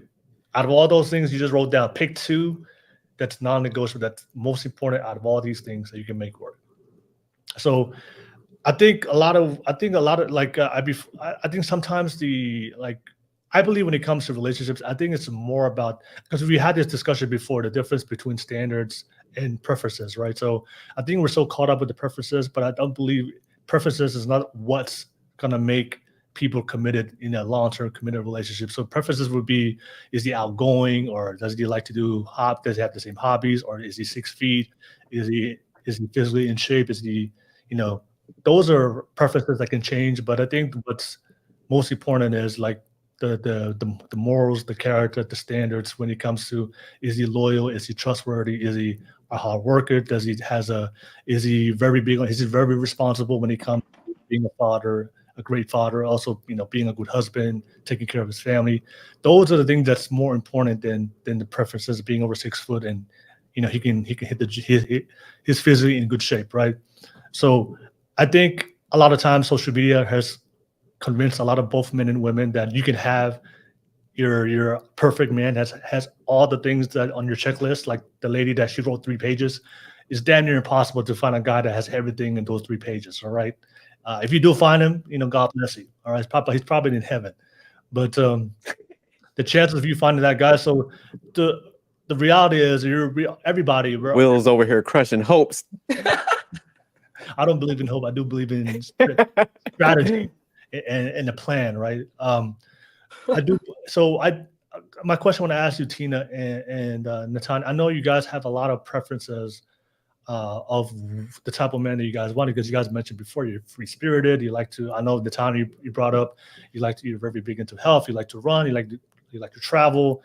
There's a lot of things you like to do. But if you had to break it down to 2 things in a man, right? 2 qualities in a man. These are the top 2 qualities, non-negotiable. This is what's most important to me, to trust this man, to love this man, to be loyal to this man, to respect that man. If you have to break it down just to 2 qualities and ignore everything else, because the reality is everybody you're going to meet is going to be imperfect. It's going to be flawed. They're not going to have everything that you want. And that's just a reality. And I think social media has convinced a lot of people that you're going to get everything you want. And that's just not real life. Right. So if you had to break down everything you want in a man to 2 things, Natanya and Tina, what would that be? What would those 2 qualities be? Easy. That's pretty easy. I mean, I don't know. All right, how Tina, you're first. Honesty, someone who's honest. Okay. It doesn't mean that they're good or bad. It just honest. They can put their hand up, take responsibility. So honest and loyal. That's really all I need personally. Anything else is nice to have. Okay, so loyalty and honesty. If you can find a man that's loyal and honest, all right, then you can make that work. Mm-hmm. Okay, and what about you, Natanya? Godly values. There's someone who believes in God and someone who has a kind heart. Okay, so kindness and God values, right? Well, his values are based in Christian principles and God. Exactly. Right? Okay. Mm-hmm. So if you met a man that had those 2 qualities for both Tina and you, Natanya, but he has nothing else of everything you just mentioned. Like he's not into his energy level is like low. He's like, look, Natanya, I know you want to go hiking, but yeah, I walked up that hill. I'm tired of shit. I can't go hiking up that mountain with you. So if you met a guy that had those 2 qualities, absolutely godly principles and values, and he's kind. He's a very kind heart. Very kind to other people. But he's looking up that mountainside. He's like, I can't fucking do it, Natanya. I can't do the hiking. That's you and for the birds. Can you honestly, if you had to be honest at this moment right now, could you really make that work? You wouldn't hold that against him, you won't, because he doesn't have all the other things. That's not going to be an issue in a relationship, but you start losing love for him. That it's going to cause a problem in the relationship. Can you honestly make that work if you had those 2 qualities, Natanya? I'll start with you. Natanya's thinking hard. She's like, look, I just got my Amazon hiking pack. She's like, look, I got my boots that I just ordered. We're going up this fucking mountain. like the kindest man the kindest man you ever met. When it comes to his godly values and principles, this man is on point. I would give him a chance. Yes. No, I'm not asking a chance. A chance is not going to make the relationship work. I'm saying great follow-up, Will. I'm talking about Great chance. follow up. I'm talking I about caught that too. She's like, I'll give him a shot. We're not talking about a shot flipping a coin. I'm talking about, can you make it work with those two qualities? I can make it work. Yes. Okay. All right. You can make it work. Okay. I think so. Yeah. I mean, if you're in the dating phase, right, I can make it work. But obviously there's other things too that are important. But why not? I mean, why not just give it a try? I don't know. Try is not a strong word. Natanya's a politician. She's gonna be, man, she should run for office. I love that. That was so clever. Natanya, you're great. You're good at. Stan, if that man was here right now, would you think he'd be convinced from Natanya that relationship is gonna work? I'll try. No, I'll give it a shot. it's not gonna work. He's gonna listen to you, Natanya. That is not gonna work. Natalia, don't do it. There's a whole bunch of fat Christian men at church right now. You ain't gonna be happy. That is true. That is very true. Okay. It's a hard question. Yeah, they built like pears, and there's a reason. You're gonna be unhappy, and next thing you know, you're gonna be big just like him, looking like Roseanne. Hold on, let's give her a scenario. So, like Natanya, so say he's slacking. What was the two areas? Godliness, godly values, and a kindness, kind heart, and kindness, or kindness. Yeah, kindness. Okay, so say we lower the kindness down a little bit, but he's a little more energetic. He's kind of like an asshole, a jerk and stuff. But you know what? He's gonna go hiking. He's got his boots. But has a godly got value. the same matching Amazon pack. Y'all got the shirts, hiking team on there. What do you think? Could you sacrifice a little bit of the kindness? Honestly, guys that are assholes, I just can't. Like, I'm over that phase. Well, he got God on his side. God is working on his heart every day. Yeah, he go to Bible study. He's a moral asshole. He has moral. Yeah. Yeah, you can work with that. Like when you have kids, he's gonna love them to death. That's your man. That's a tough one though. But wouldn't you think if he's godly, he would be kind? Well, no. say judgmental, where he's just like everything revolves around the Bible. He's calling people out. He's like, you know what? You shouldn't be doing that. Leviticus 25, 20, 22, 17 says you can't do that.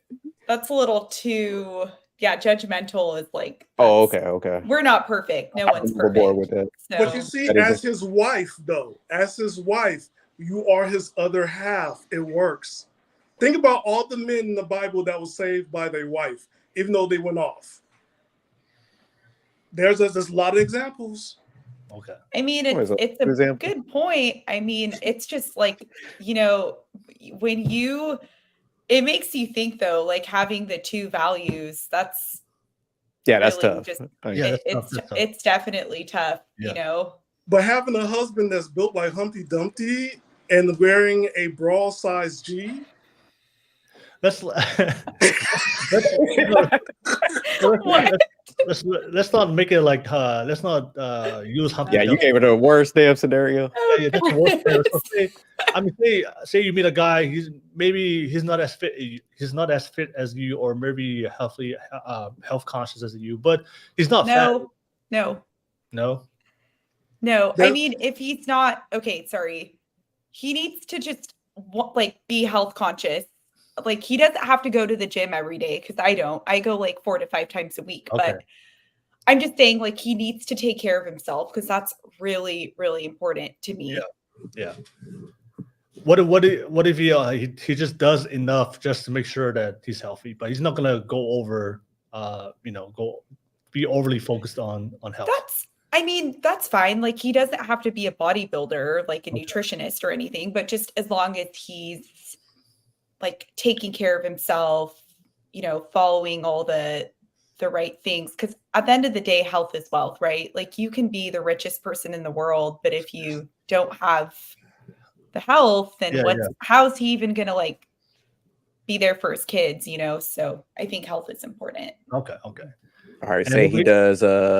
He wears yoga pants and he does Pilates. No, I do Pilates.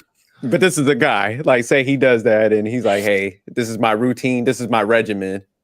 So you can fit them skinny jeans, sophisticated jerk. That's why he's doing it. I always get annoyed with the guys No. that wear yoga pants at the gym. I'm like, what are you doing? And they got the spaghetti strap shirt. Yeah, they're annoying. That's a no. Yeah. But all right, Tina. So we're coming to you with a scenario. Go ahead, Will. So Tino, yours was Loyalty and loyalty Honesty. and honesty, right? So if you met a guy that was honest, that was very honest, loyal, but everything else, he just when it comes to the you like to have fun, you like to go dancing, he's not into those things. So while you're sweating everywhere in the club, he's like, I'm not doing that. I'm gonna sit in the corner, drink my little scotch. I'm not partaking in none of that. Mm-hmm. Well, I'd be fine because he's honest, right? And he's loyal. So he's not going to cheat because he's being loyal. Yeah. And if I say to him, are you okay if I do it and you sit here? He'll either tell me yes or no. And I'll make my decision based on the yes or no. So I think it's perfect in a way. I'll always know where I stand. It might not always be positive, but at least I know where I stand, Yeah. Okay. So when you were saying dancing, who are you going to dance with this? Oh, I dance with whoever. I don't even care if people. So let's role play this out. Come to me and ask me like if you wanted to dance with somebody. Let's see what happens. Yeah. Oh, babe, I'm gonna go dance over there. Is that okay? No. All right. Well, let's go home then. I'm not sitting down for the rest of the night. I think we need to sit down and drink the scotch. Why you want to dance with everybody? Were you John Travolta? And then I would probably hop on top of your lap and start dancing on top of you and be like, well, fine, I'm dancing here. If you're not coming. That works. Scenario over. you won. my partner at the moment, he's not a dancer at all. Like at home, secretly he is. But when we're out, he just like sort of stands there.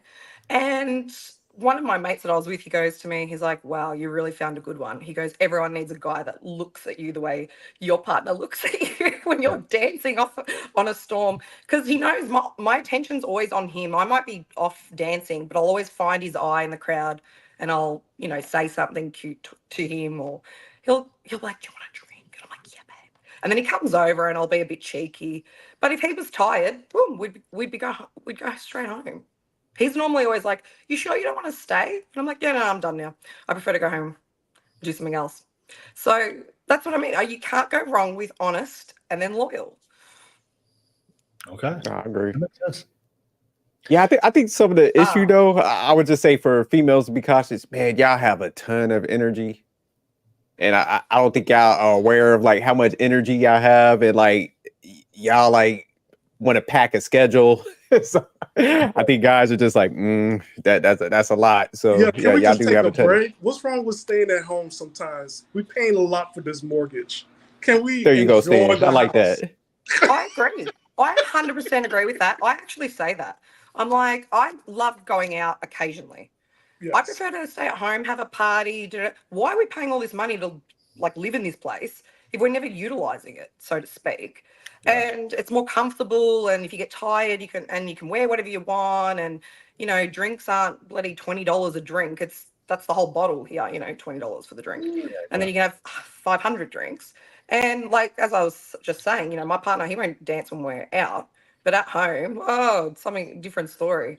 He pulls out. He's got traditional dancing from his culture, and he really shines. And I'm like, encouraging him. But yeah, I 100% agree. This thing about this concept that girls always want to go out. I mean, I'm not going to speak for all girls. She's not into you then, because if my partner's not coming, I'm trying to get out of going to that event if he doesn't want to come, or I'm not allowed to bring him. Or I make a plan with him. I'm like, all right, I'm going to do this. As soon as I eat, I'm going to like go, and then I got to leave. So it's more or less the quality time with that person versus like the event. Okay, I got you. No, I agree. I think if your partner likes to go to social events without you and they're comfortable doing that consistently, I think she may not like you like that. I think 100%. That's what I reckon. She's not that into you, and vice versa. You. Yeah, because I know when women I think both ways, but I think when you're in love with somebody, you do want to do things together. But if they like if if it doesn't matter to him, I'll go by myself. I don't need, it's okay if you don't come. Yeah, I think that's you have to kind of, take a step But back. it goes back to what we were saying though. Pick the right person though, because I can understand if you're going to say he's lazy or he's going to judge us or he's going to put a dampener on the situation. Then I get why you wouldn't want them to come. But if they're fun and they're willing and they're open-minded or whatever, you don't consider them a liability to come out. You know what I mean? You're always like, yeah, absolutely. Like one of my girlfriends, she loves coming over. She likes to get counseling from me and my partner. She wants a girl's opinion and then my partner's opinion. Yeah. And then sometimes she goes to me, oh, is it okay that I say something, in front of him? And I'm like, yeah, hell yeah. We're an open book. Anything you're going to say to me, I'm going to answer 100% honestly. And he knows about my past or this and that. There's no secrets here. And so then I can have him everywhere. I don't have to do the, shh, don't say no, every time he walks away. How annoying. Like, I don't want to be in a relationship where I've got to constantly go, oh, don't say anything. And same for him. He always says to the boys, yeah, say anything you want in front of Tina. That's fine. Yeah, that's a great point, Tina. Now, can I ask you guys, Tina and Natanya, a genuine question? Because I do agree that there are a lot of things when it comes to our preferences we want, but like we're talking about, we were discussing is we're dating as we age, and after 30, you guys both mentioned that it is hard to not only find a man, but also a man that has the things you're looking for, but also is looking for something committed, right? He's looking for something. He wants to be in a committed relationship. He wants the responsibilities of being married with you, and he's looking to have children. So we mentioned it before. I think what's causing a lot of women to be single in their 30s, they're unwilling to settle, right? They're just unwilling to settle, right? So, like we mentioned before, if those two qualities matters the most to you, which is kindness, and using Natanya as an example, kindness and godly principles, right? So, like you mentioned before, you do want the guy to be very healthy conscious, be consciously healthy, focus on his fitness and make sure his longevity. I do want to understand it, but as the years go by, as you get older, and we all agree that it does get harder as you get older. No need to find that guy. At some point, you have to just take. There's that saying. You have to be what's that saying when it comes to poker? You deal with the hands you dealt with. Yeah. You deal with the hand that you dealt with, right? So if you're coming across guys that are extremely kind and extremely has strong Christian principles, but they may not have the type of level of physical discipline that you have, if that's what you get and that's what you can attract, and we understand that, and these are the guys that they're looking for long term. They want marriage, they want children, they want to have a family. If we understand that a lot of guys don't have that mindset and they have those two qualities, is it realistic? Is it realistic for women to just understand that, what, I'm in my 30s right now. It's hard to find a man that's looking for something long term. And it's hard to, most of the guys I'm running into are not really into fitness and health. But, I find there's one guy that he has moral, godly principles, and he's extremely kind to me. That's for a lot of women, that may be the best you get, if that opportunity you get. But I think sometimes we're social media does push out a lot of content that that you find that guy that has everything. And I think realistically, I think when it comes to being realistic, it's especially when you get older. As we get older, we have to take what we can get. If you're gonna find a guy that's kind, if you find a guy that has the principles and he wants a long-term relationship, I think that's if that's the best you can get. I think you have to accept that. I think from both men and women, it's hard to accept because I think in our mind we want the full package. But the thing is to find a guy that has a full package, it's extremely, extremely rare for every woman, because every girl out there wants the same thing. So, what's there? I mean, that's what I asked Natanya and Tina, because that's what I see from a lot of women, that they would say that I don't want to settle. And I wish you can find that guy that you guys want, but I think there has to be some kind of realism. Like, you just have to get the best what you can get. And if you can find a guy that has those two qualities, and that's the best you can get, and he loves you, he's kind to you, and he has good moral principles. I think we should just that's it. I don't think it's settling if you're gonna take that guy. I don't think that's a term we often use. I want to settle because he doesn't have everything else. But I think in relationships you're not gonna always find people that has everything. I think you find somebody. You know what?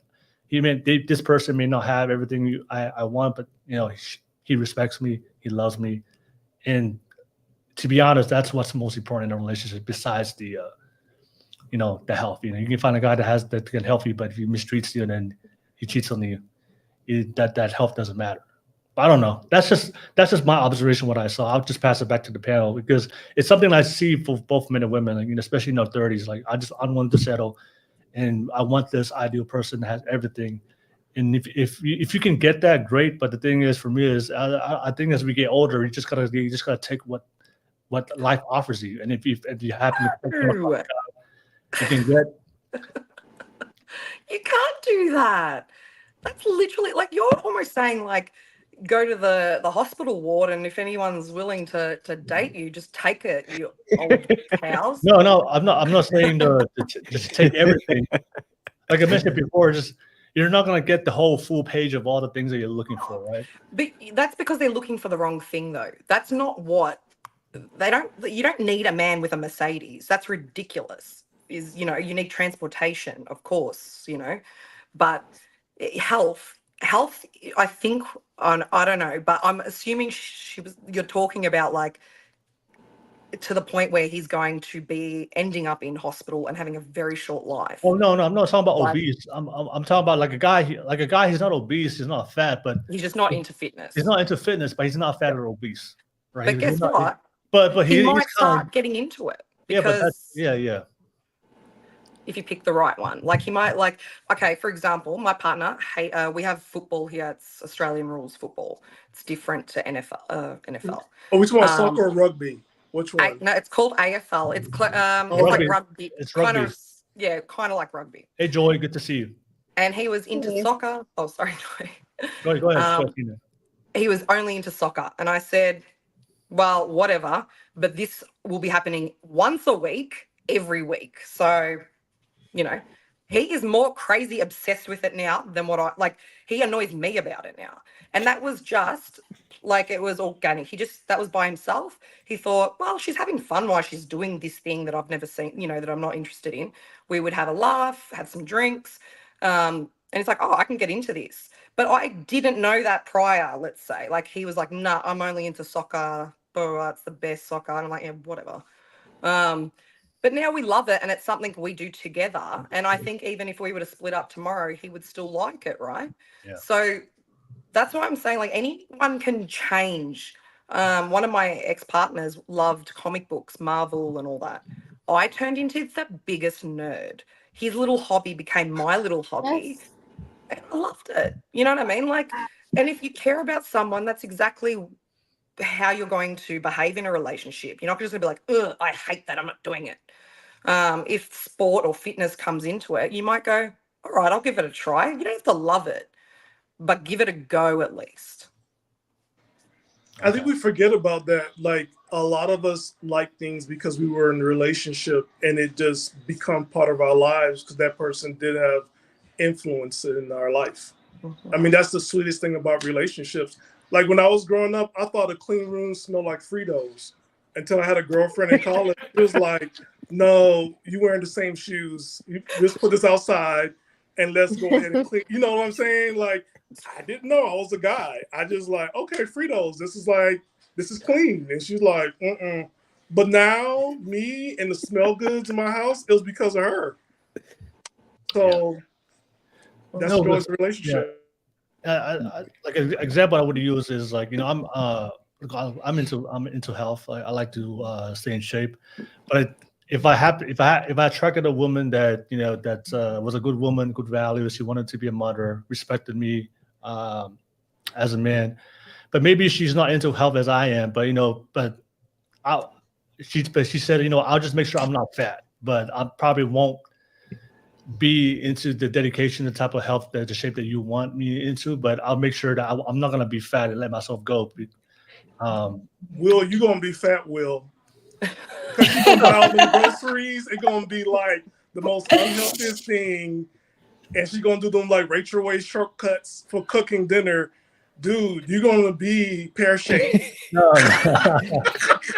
Run, that's Will, good. run. She's good. You said it's gonna go stand. Yeah, she's definitely gonna feed me. That's good. That's gonna be a plus for me. But what I'm saying is, even though for me is at the end of the day, look, I understand. Would I love finding somebody that is into physical health? Of course. But I think for me, long term wise, what's more important to me, especially if I happen to come across to somebody, and it's rare to find a woman that is that has good morals, good principles, has self-respect for herself, how she carries herself. She understands traditional values when it comes to how to represent herself as a woman, as a wife, respecting my leadership as a man, my family. These things, it's something that I don't see a lot of women have in today's dating market. So if I happen to come across this type of woman and she still believes in healthy relationships, she's not jaded from the past or maybe from her past relationships, but she's honest with me. Look, I know you're into fitness and health.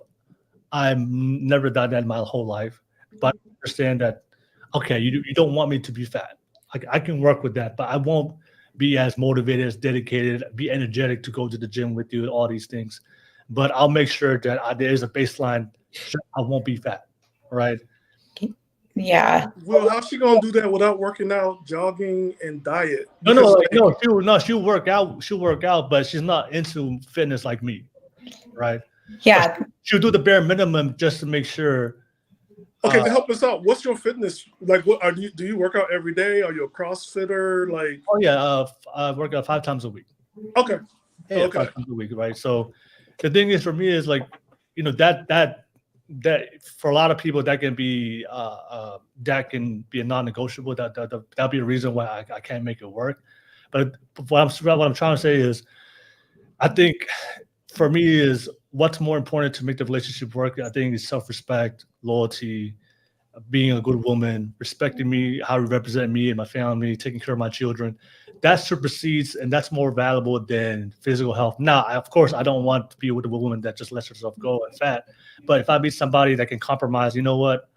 I'll maintain my shape for you, because at the end of the day, we have to make compromises.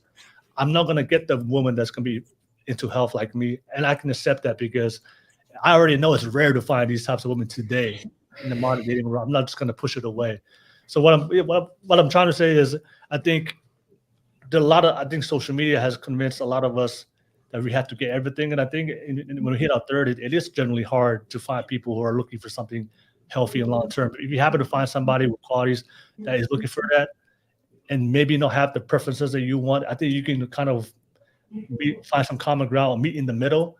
But the assumption that you're gonna find the person that has everything and they're loyal and they're looking for a healthy relationship, I think it's hard. I think that's a small percentage of men and women out there, and it's gonna be hard to find that person if you're gonna wait for that person your entire life. And as we know, time is the most valuable resource. Time goes by, and there are a lot of men and women out there that they thought they could wait in their 30s, and now it's 40, and now it's 50. They're still waiting. They're still waiting for that. I think at some point we just gotta settle what we can get, and if you can find Wouldn't something it be boring though? Like, can you imagine if you found someone with, I'm just thinking, right? Wouldn't you guys be bored if you didn't like there was nothing to teach the other person or learn or bond over? Like, I like that, me too. Doing it, yep. But that's what we have friends too for. much.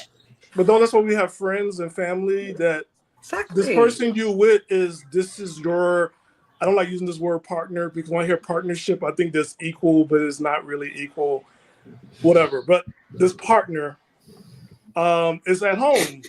They don't like everything that you do, and you don't like everything that they do. So, like, to be fair, like, this is where the friends come in. This is where, you know what I'm saying, like, your homies from work. There's things that you do that you need to do for you that you don't need to involve your partner. I mean, that's the goal of, like, I think we have to look at like not interdependent relationships, but interdependent relationships where you honor the person for their individuality and at the same time honor yourself and be realistic and get what you need without compromising your relationship. Yeah, oh, sorry to interrupt you, Will. No, go ahead, Natalia. Go ahead. I just don't think that you need to do every single thing together and like have every single thing in common, because what's the point? Like, I'm very energetic, like Tina was saying, she is too. It's like, I need someone who's calm and relaxed, like someone who can chill me out. Like, I don't want a guy that's 100%. That's so true. like My hyped partner up is like I opposite. am. Right? Because Mhm. then we're just gonna probably butt heads and get sick of each other. And like, okay, if my man wants to have a date, like a sports night, you know, watch the game with his friends, like, good, go watch the game. I'll do my thing, like, whatever. You know, you don't need to do everything, or like, and not everything needs to be perfect. Because I mean, how are you going to find someone like, oh, they need to go to the gym 5 times a week like me? That's so unrealistic. It's kind of like almost a business contract, to be honest. Like, it's not like that. It should be natural. It should flow. Like, you should click with the person. You should feel comfortable with them. You should like emotionally vibe with them too. And like, that's really important. It's not just about like, oh, you have to have every single thing in common with me. You know, that's so boring, like Tina was saying. Yeah. But Will, I do agree with what you were saying, because like as far as me, like say if I was in the dating market, I would sacrifice looks for the good qualities and somebody you know, that's intelligent and stuff like that. Because like I like what like even Tina, I think she was mentioning it, man, looks is gonna fade, and man, you with that person for the wrong reasons, it's just not gonna work out. So yeah, I'll make some sacrifices, and I like what everybody's saying. It's just like everything's not gonna align perfectly, like kind of what Stan was saying. It's just like, hey man, you gotta have those different outlets outside of each other, and just, you know, you gotta appreciate the person for if they're like loyal, committed, and all that stuff, instead of like putting all that pressure on them. And I think that's what both sides tend to do. It's just like, hey, all this superficial stuff and all this other stuff that we kind of place on that person, and their preferences kind of start just smothering the relationship. I had a quick question I want to ask everybody before I pass it to Joy. Does anybody on this panel still have their parents still together? Like they're still married to this day? No. Am I the only one? Oh, okay. All right. Thanks for rubbing it in, Will. I'm traumatized now. No. I wanted to ask you, if your parents were still together, did they do everything together? Do they have all these things in common that they, like my parents are still married to this day. They still love each other, but I never, you know, it wasn't like I saw my parents, you know, doing all these extracurricular activities outside and, you know, hiking and working out. You know, they had interests they like to do. There's a lot of traditional Polynesian stuff that they like to do for fun, but they were just dedicated towards each other, and you know, raising a family and having children. It's not the social media relationship I see online where they're constantly working out together, they're eating together, they're doing all these things together. What I see online, and that's often the expectation. But a lot of the parents of my friends and my family members that I see, they're still together to this day for 40, 50, 60 years. They don't really have a lot of hobbies that's in common. My dad likes to do and what my mom likes to do are totally different. My dad's an introvert, but my mom's an extrovert. She likes to go outside and socialize. My dad's just like in the corner, just chilling. He doesn't want me to spotlight. My mom's the type of woman that goes into a social function and dance in the middle of the stage and just having fun by herself. But my dad's like just chilling in the back, like, oh no, that's too much spotlight for me. So my parents are divorced, and they divorced when I was 13. But there was a clear difference between them both. They're from the islands, Haiti. Yeah. My father, he grew up on a farm. My mother's a city girl, and it was like my father had to get his own refrigerator, and he has to cook his own stuff because he likes it fresh. So he goes fishing he likes to grow his own chickens and goats and start killing them and stuff like that. My mom was like, give me my my shopping money for groceries. When you cook your stuff, that's when we leave and we'll go to her sister's house because she want nothing to do with it, but that she loved him for it because if there was like a rat or a dog in the yard, she'll send him to get it. Because when she told us, she's like, I didn't like city boys because they were like weak. But like a man with a machete and know how to use it, that's what she Yeah. Man with a machete. Oh. Like, you know, she's on the island. She's like, okay, he could climb up and get my coconuts. That's what. That is sexy, I reckon. Yeah. Right? Like, she's a city girl, and after they divorced, like the second guy that she met, he was also a country, and she's like, yeah, she has a type. She don't like men from the city. She like, do you climb? Do you hunt? Do you? But that's what she likes. It's mystery. When it came to my parents, their personality compatibility is totally opposite. If you looked at them from their personality type, it doesn't look like they're compatible. But the one thing that very compatible and they align is my mom is very spiritual, very into religion when it comes to her morals and principles, and my dad is the exact same way. So those two things.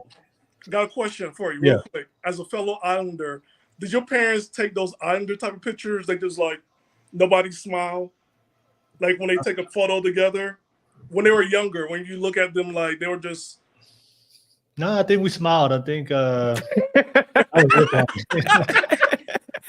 me and my cousins would be talking about it, like how these parents got together the same way, like they were so different. But how did they make kids? Because they were so like, they were not affectionate.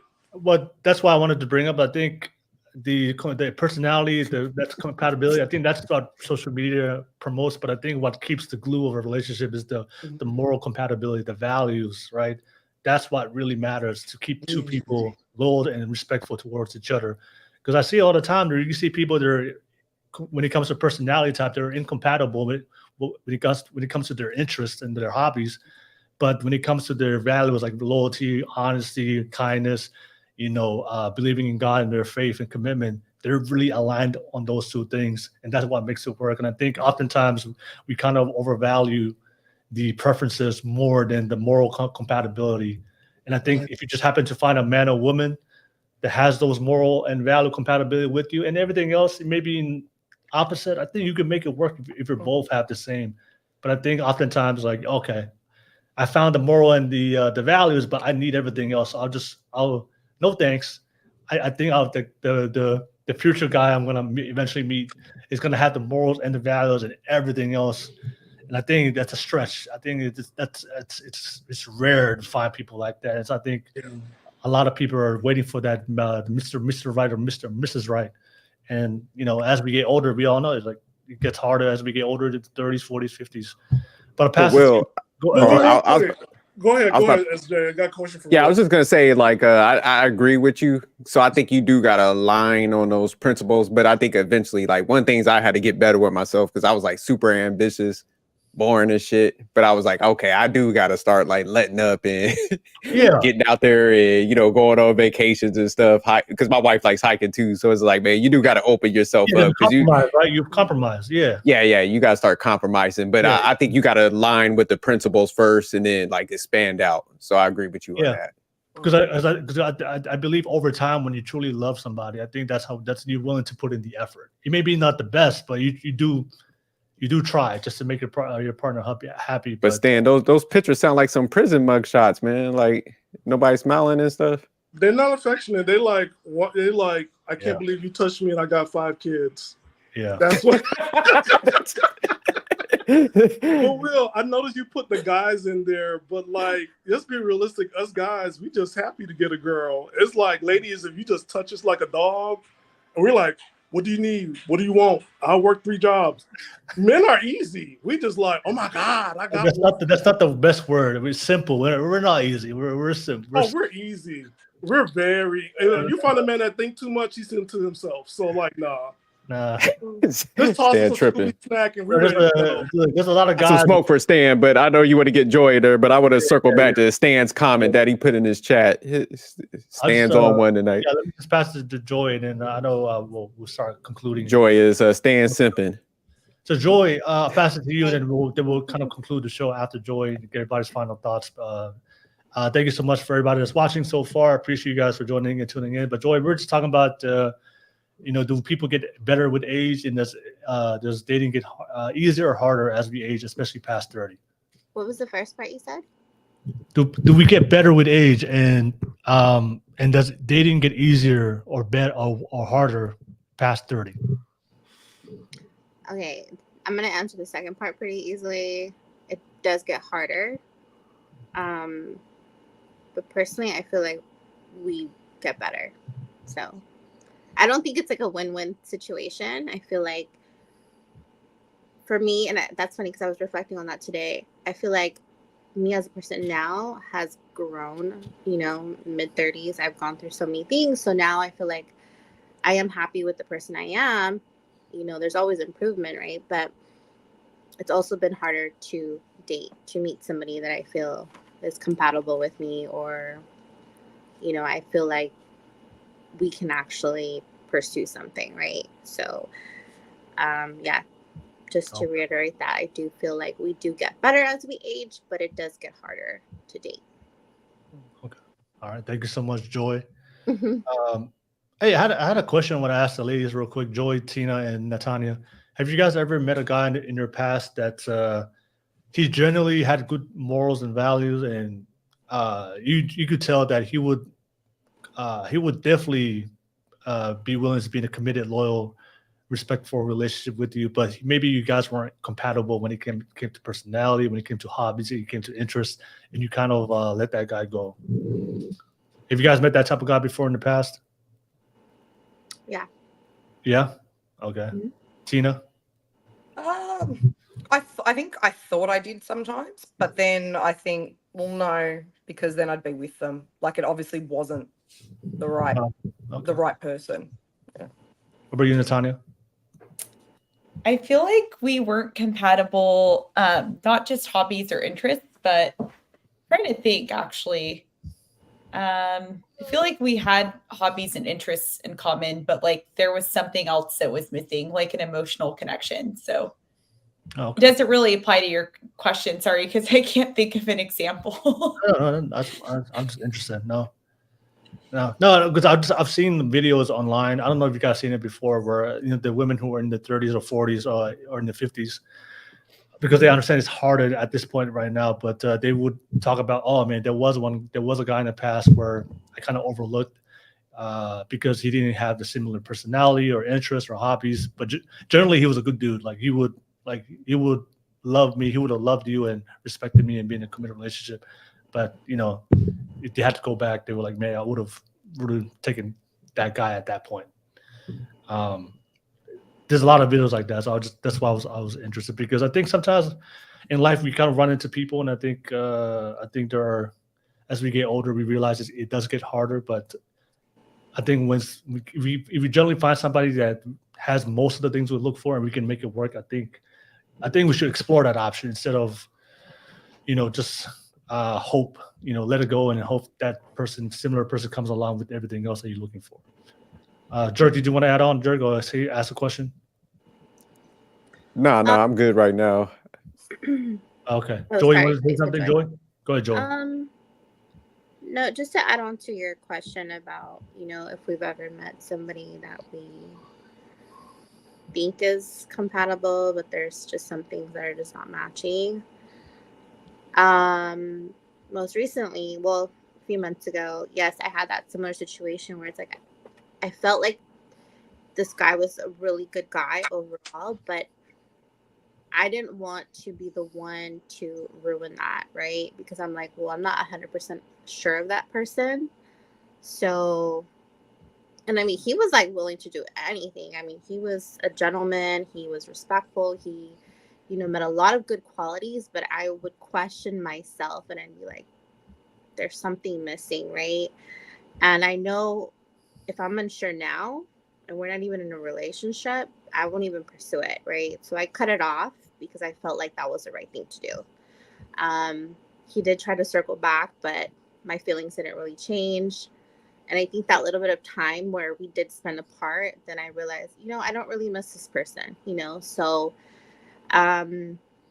things didn't end up bad, but I think for me, I just did the right thing and not leading that person on, right? We don't want to do that, right? I think when we're older, we can determine that pretty early on if, that person is something we want to keep going with or not.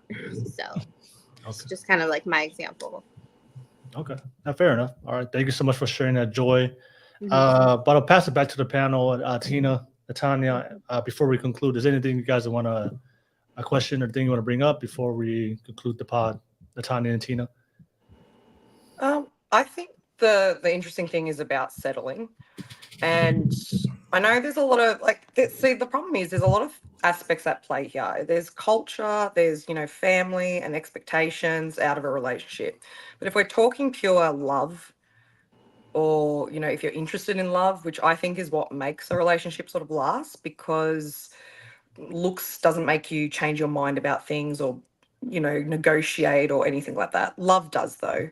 And love helps with forgiveness and understanding and stuff like that.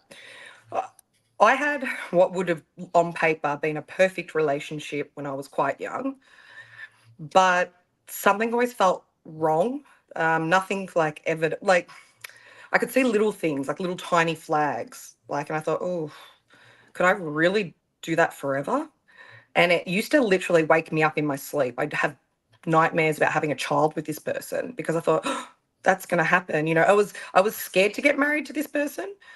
And I was right. I mean, yes, I ended up, I'm technically still, I'm not married or anything now, but I would have ended up in divorce or just being miserable for the rest of my life because there was something just not right. And it was, he didn't really care about the whole love thing. It was just, we'll have a family and that's it. And you stay home and do this. And I don't want you to work. I don't want you to do this. And I'm like, ugh. And he would sort of crush my personality down and say, stop being so social. But then when it suited him, it was be social. I'm just so glad I didn't settle in the end. He was a good looking guy. He had the money. I was going to have a beautiful house. Now I'm just renting. But my happiness and my mental health is probably worth more than those things. And I see a lot of women, on Instagram, it looks like they've got the perfect relationship. And then you pop over to their house and their partner's sleeping in another room. And no one knows that part. So I'm just, money's not everything. It is, it's a little bit, but just don't settle. Make sure that person you get along with, they don't have to be gorgeous. They don't have to, unless that's what you need, but just don't settle because the right person is out there for you. Just be honest with people. And then you might see that, oh, there are some people like me. And then you don't have to sit there and hate your partner all the time. Yeah. Thank you so much, Tina. And I know there's a lot of men watching this, so I just have to say, I know she said that money isn't everything, but fellas, it's damn near important. Don't get it twisted. Yeah, I was about to get some pushback on that. Money is everything. Extremely. I like Tina, great person, but money's everything. Disregard everything Tina said. It is everything, but it's damn near important, like oxygen. You know what I will say on that? There's no romance without finance. So there you go. There you go. I like that. Turn up, Tina. women talk about love, but I'll take it. Go be broken. See how long she loves you. Yeah, you got to work on that finance responsibilities. But I'll pass it to you, Natanya. Anything you want to bring up or share or ask before we conclude? Go ahead.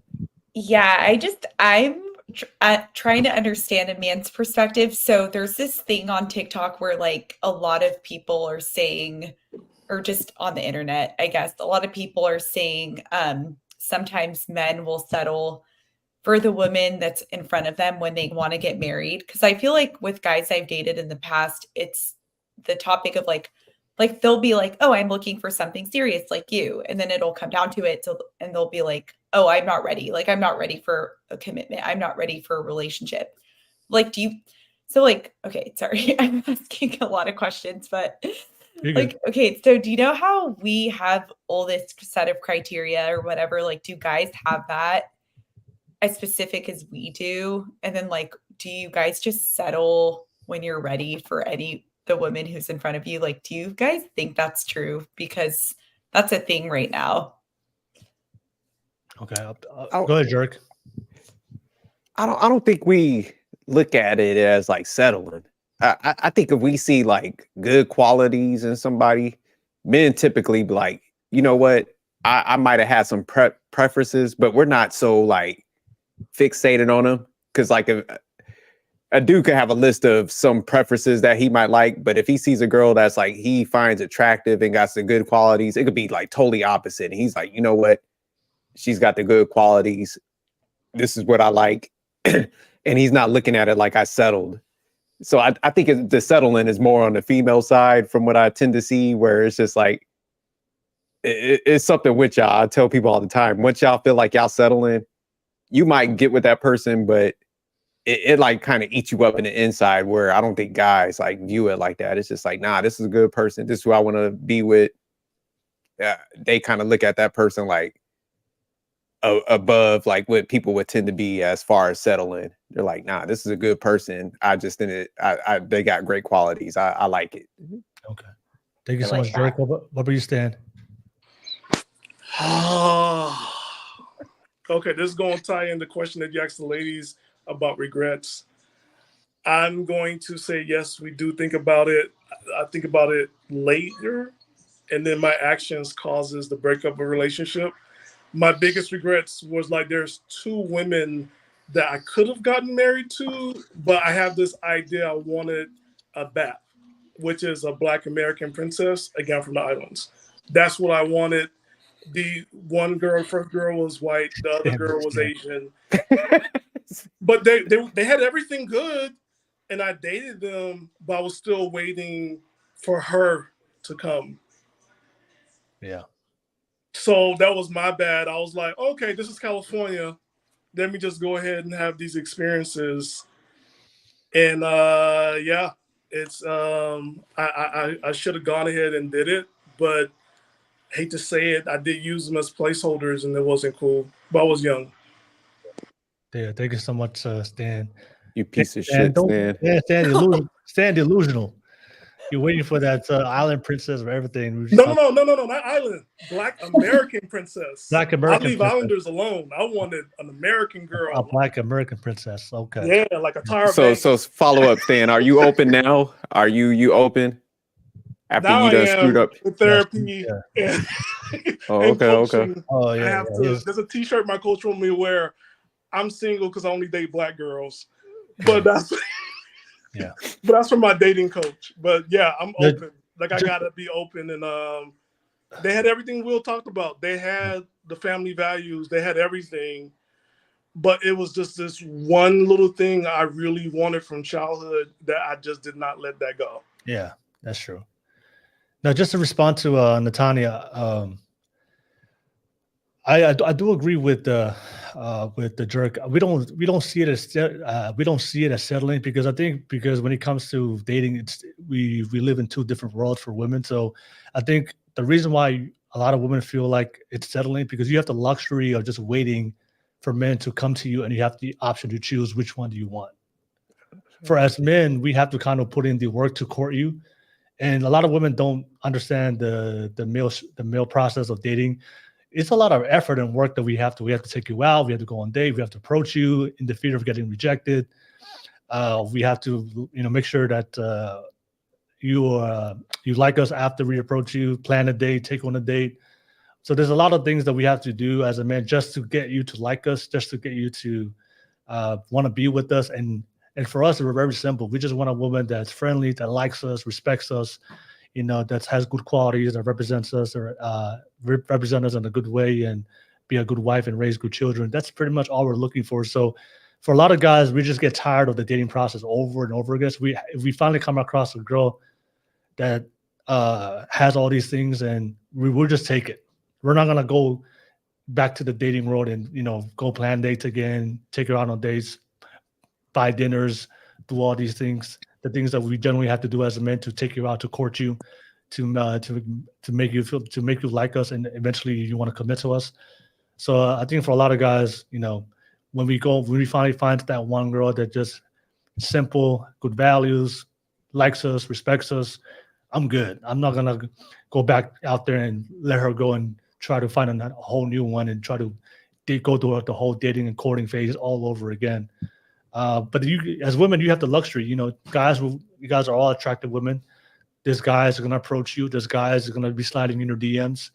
I probably know there's probably guys in your DMs right now. So there's always guys who always you guys are always getting Joy checking her DMs right now. Look at Joy.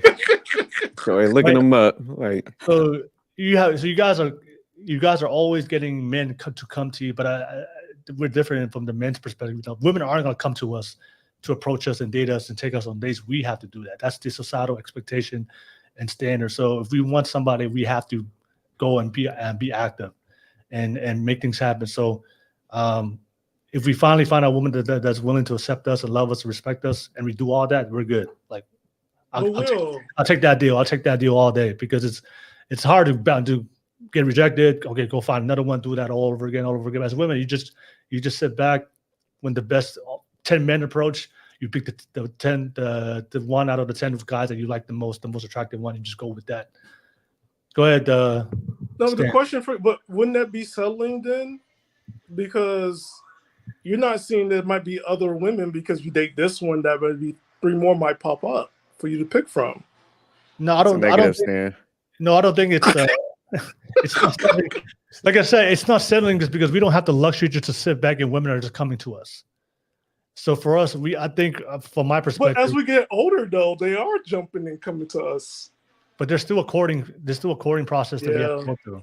Right. No, but see, Stan, I think the difference is, like, and we'll kind of hit on it, where I think early, man, we got to go through that rejection phase, because, like, we got to approach where we kind of develop that mindset. It's just like, we don't look at it as selling, and we kind of look at it as like, you mess with who messes with you. Exactly. Yeah. And so we understand, like, hey, everybody's not going to like you. So the person that's kind of reciprocating time and all that stuff, it's like, you look at it like, hey, they like me. You know what? We're not perfect, but this is the person that, like, actually wants to spend that time with me. So, we just take that rejection early on, where we just don't look at it as settling. Yeah. So it's just acceptance then, that we pick somebody based on, like, this person accepted me and I'm going to accept this relationship. I think it's just, we understand, like, hey, whoever's genuinely wants to be with you, it's just like, we're realistic with it. We under our awareness. Okay. We're like aware, like, hey, I could want the Hawaiian tropic model, but if she ain't fucking with me, then I gotta move on and get with the person that likes me, and not be mad that I can't have that. Like a sure thing. Like, you prefer to sort of know, hey, I'm gonna put this effort in. She's keen as, might not be the Hawaiian model, but it is definitely a guarantee in a way. Yeah, because we get rejected. We get rejected a lot. Yeah. So we finally come across a girl. Okay, all these other girls rejected me. I finally found one that likes me. I'll just take that deal. But then how can men? I'll ask you this, right? I hate to use who. Now that I think about it, it's kind of settling. But yeah, it kind of is. There's a lot of men that know women are there for money, right? Yeah. For money. Like, it's a pretty obvious thing. She needs to look a certain way. He needs to give her an allowance. Like, me personally, I just couldn't do that. I cannot stay with someone that for money. I'll go make my own goddamn money. If you know what I mean. I don't get how men can proudly and like proudly walk around and be like, yeah, that's my wife, and we all know why she's there. And like, I just don't know how men can do that. Some men, just because men, we have like a very competitive nature. Okay. So some men just want a trophy wife. Hey, look, this is my wife. I got the baddest girl. I'm the prettiest girl. It's just a competitive. It's an ego thing as men, like, because we're competing with other men when it comes to dating. There are a lot of guys who they get no access. So there's some guys that they just want the trophy wife, just to flaunt to other men out there. Hey, look, I got something that most guys will never get, and this is my woman. right? So I can't believe people do that. Like, Like, and some girls, But and some Tina, girls I'm with you on that. yeah, That's some one girls are thing okay we with give that. a lot of pushback on that, and guys they think it's like it a is way of a crime. passage or something to have that trophy wife, and I'm just Yeah, like, it's man, like if somebody really don't a- like you, man, I couldn't do status it. symbol. I'm sorry. It's like a status symbol to flex to other men. There you go. Yeah. Will. There you go. But also it's benefit the women, right? As Because a woman, though, honestly, Well, some women want you that. don't Some you don't women want want that. that. I'm There's sorry, some women that that want I that. don't know. No. Like my mom and her I sister would not be. always. I would not want to be symbolized as so and so's wife, and he pays for everything. Yeah. Like, I don't think it works That's- out long term. I don't think it works No, out it long doesn't. term. I think it's good No. like for a couple of years, but I don't think it's gonna last forever. It's a superficial. control thing, and it It's can not. become It's a not. It's not control a thing as emotional well. connection. Hey, Yes. look, from what I hear from the elders, right? It's like what my aunts would tell my sister and my cousins, like you date older men so that you always be the hot wife. Because no matter how much older he gets, you still the hot one. That's one. And two, he dies first, so you got everything. That's terrible advice. Stan. he dies first. Stop it. I saw the lady shaking their head though. They was like, "This is a good maintenance strategy." I'm just saying. What do y'all feel about that, They Tina and they see Natanya? American come over. That when you said, or that reminded me of something I was reading about, like how men die first, but it was just, I'm like, that's kind of scary, to think about. Yeah. Yeah. I don't know how anyone does it. Like, I get the looks thing. Everyone wants something nice. You want the latest car, latest whatever. Oh, got the latest Botox wife, right? Cool.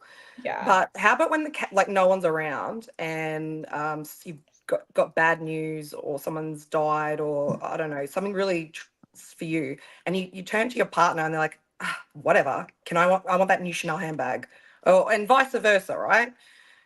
Like I just get the hell away from me. Like you.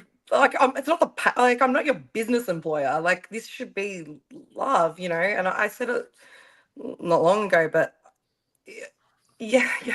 Like I want to be with someone on their good days, their bad days, money or no money. But Stop I saying want it to be no. Stop real. saying no money. You did. It has to be. No, Yeah, no, Tina, like knock okay, it off, so Tina. I'm saying Your family average, now. average money, not a billionaire. Okay. or a Okay. Yeah. millionaire. The no money. Just- You need money. No, like as in like they don't have to be a billionaire, like just Yeah. average Joe. Yeah. I prefer to sit with average Joe than multi-millionaire. And then every time I actually need support or love or anything, it's I'm busy. Yeah. Don't you have a friend who I got can a do that question you? for Will and Stan. Go ahead. Mhm. If you were a female, would you be a gold digger? Yes. Yeah. Yes. What about you, Will? I'm one now, and I'm a guy. So go ahead. That's what I'm saying. I'll definitely be a gold digger. Like I'm listening to Tina, and Tina's like, she's nice, and I just want love. I don't care about the money, and I'm like, I would absolutely care about the money. Like, Yeah, me. I You want think to be like that. You Stedman. think I that. want Oprah to go ahead and pay me off and let me live my life. I would not You want know to what be I'm saying? female. She got me a house in the back. I love being a man. SugarDaddy.com or something. Is that Sugar Mama? Can't you Look, go for sugar mama, a house husband. That's my goals. I'm too independent. I'm tired. I want a sugar mama. Join a I need to couple. be like my cousins. They all married into rich women. I'm just like, I need to get over this and just go ahead and submit to a rich wife Sheesh. and secure the lifestyle. I've been too Americanized, Will. I've been too Americanized. we got work on them, Will. Yeah, you gotta come on the show often, Stan. We'll get you right. But thank you so much. Hey, but we've come to the conclusion. Thank you so much. Shout out to everybody. Thank you so much, Tina, Natanya. Thank you, Joy, for coming, for making the time. Shout out to the jerk as always, Stan, jumping on as a guest. Appreciate you guys. A lot of you guys watch the entire stream. Thank you so much. We do this on Thursdays. We talk about the struggles of men and women, and we like to bring the female perspective. So I do appreciate you guys having the conversation, trying to figure out some solutions, and also have some fun as well. But I'll pass it back to you guys. What's your final thoughts and takeaways from tonight's conversation? And thank you for coming back on again. I do appreciate it. And how can they find you? I'll start with you, Tina. Final thoughts and how can they find you, Tina? Look, guys, I honestly, personally believe people just don't communicate enough. And I think that we all have these stereotypes and misconceptions about the opposite sex. And maybe it's not always true. So maybe just before you judge, if you do like that person, all they can do is say no. And I don't think no is a bad thing. That means that's not the person for you. So I would just take it as, yeah, okay, cool. Next. It's better off having a few no's than just going, oh, that chick likes me, all right. And then you hate her guts, 4 years later and there's a baby involved. So just go for it. No one's going to know. And trust me, it's better off than ending up just with anyone and settling. Just communicate to each other. That would be my biggest advice. And yeah, you can find me on Instagram, and it's Tina_Danielle. All right. Thank you so much, Tina. Thank you for coming up on the pod again. I'll pass it to you, Natanya. Good to have you jump on. Final thoughts, and how can they find you, Natanya? Thanks, Will. Yeah, I think you should keep an open mind. Like we were talking about, we need to compromise, be flexible, just be yourself and just keep it real with people. Don't lead them on, like Tina said. I think especially like who wants to waste time when you're in your 30s, and also, yeah, I would just say, just be yourself and I wanted to say something else and I forgot, but you can find me on TikTok. My TikTok is Natanya the Writer. All right. Natanya, always good to have you on. Thank you for appreciating your perspective. I'll pass it to you, Joy. Thank you for jumping on at the end. I appreciate you making the time. Final thoughts, and how can they find you, Joy? Yeah, thanks for having me again. Kind of jumped on late, but I guess what I'm going to conclude with is, if you are ready to date and you're ready to take that step and leap forward for something serious, just be mindful. I feel like making clear intentions early on always helps to better understand that person. Yeah, hopefully I'll be back on, and you guys can find me on TikTok. It's she's from FRM Venus _. Yeah. Thank you. All right. Thank you so much, Joy. I'll pass it to the fellas. Stan, final thoughts. How can they find you, Stan? If you want to find my theme song, it's from Beyonce called Sugar Mama. Buy me some short sets, and you could get me on Instagram at Big Herc 510. Big Herc 510. I just came back from vacation. I saw like The Other Life. I met all these house husbands, and like they got sugar mamas, and I was like, oh my God, this how you guys been living? And these are white guys. I was like, oh, what? She's a CEO of Nike, and what am I doing wrong? But anyway, that's what got to like. My mindset has changed being out for like 3 weeks, and I'm seeing how the other half live, and I'm all like, girl bosses, go ahead, holler at a player, marry me off, and that's what. And make sure Will gets his 20%, because I'm on his panel as a sophisticated jerk. But this is a great show. I really enjoyed being back, and ladies, thank you so much for sharing your perspective, because it's important. I do enjoy this podcast where everybody could communicate and not overlap and fight each other. This is like the most positive show about relationships, and I just love being here and just love listening in as well. All right. Always a pleasure to have you, Stan. Thank you so much. And last but not least, the Jerk. Final thoughts. How can they find you, Jerk? Yeah, y'all could definitely find me here on Thursdays, rock it out with Will, and, when Stan pulls up. And Will, I think you do a great job getting intelligent women. And I love that aspect, because I like what Stan was saying. I think a lot of podcasts, man, I be watching some of them. They get like OnlyFans models and ditzy people. So I definitely think you do a good job getting like very intelligent women. And it's good to always like have these conversations with y'all. So thanks for Tina, Natanya, and Joy for coming back. I think it's good for people to see the dialogue that we can have and be respectful. And like I said, even, guys that might be like, oh, I don't know if I want a career woman. It's like, nah, there's good career women out there. So we always pitch that. So this actually see you guys out here, being functional, and you're in relationships, and, even seeking some, I think that's important for a lot of guys to see that. So y'all always welcome to come back and kick it with us.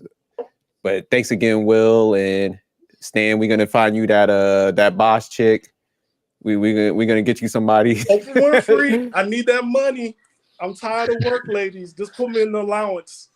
But I'll just say, never settle. Be selfish. No, I'm joking. Nah, just take what we were talking about in the show. Like preferences, I understand everybody has them, but like what Will was saying earlier, it's like if you do find a good person, man, just understand like it's rare. And it's like if we truly, honestly we ask for good people, it's like sometimes you just gotta appreciate those qualities that person have. And kind of what Stan said, it's like, hey, they might not have these different things that they might want to do. So maybe I need to get that like energy out with some friends or something, but I got to appreciate that this person is loyal and honest. And I like all the different qualities that we did align. I think that was a great question, Will, when you asked the 2 qualities. That's hard as hell, but it does make you think. It's like, shit, if you got to narrow it down to like specific things, that was a hard question to ask, but it did have me thinking. I'm like, damn, that is a critical question. Yeah. But thanks again, Will. Appreciate it. No worries. Yeah, thank you, ladies. so much. Thanks for pulling up again and being intelligent. Yeah, we definitely got some intelligent women on this panel. So thank you so much. I appreciate you guys. Thank you for everybody that's watching. Yeah, just when we're talking about dating, past as we age, and especially when we get older, past our 30s. Like that one quote I mentioned before, it's not about the cards that you're dealt. It's just how you play the hand. I think we just make the best of what you can get, and that's life. Everybody's born in a different situation, different circumstance. Sometimes a little bit more, a little bit less, but it's not what you're given. You can't reshuffle the life that you've been given. You have to make the best of what you can get. So when it comes to relationships, if you get something, just make the best out of what you can get. But if you want to be like Stan and wait for your Black American queen, 5 years from now, 10 years from now, Don't do it. You're waiting for life to reshuffle the deck and give you a new hand. I'll pray for you, but in reality, in life, especially, Will, don't pray for him. Will, just hit him with a club and make him do the right thing. Don't. Yeah. I think for a lot of men and women out there, they're looking for, they want to reshuffle the deck and they're looking for a new hand instead of sometimes, blessings come in disguises. And sometimes there's something that's right in front of you, but you don't see it. And I think sometimes you're just going to open your eyes a little bit, and just make it the best of what you can get. The opportunities, the blessings, that love you're looking for, maybe already in your life right now. Maybe you just don't see it. So, but I do appreciate Tina. Great feedback. Natanya, Joy, Stan, and Jerk. Always great feedback from you guys. We do this every single Thursday. Make sure you guys can like and subscribe. Get notification. We do go live next time. But everybody, you guys all have a blessed and great night. Peace out. Thank you so much. Peace. Bye. Have a good night, ladies, fellas. Good night. Bye. All right, bye.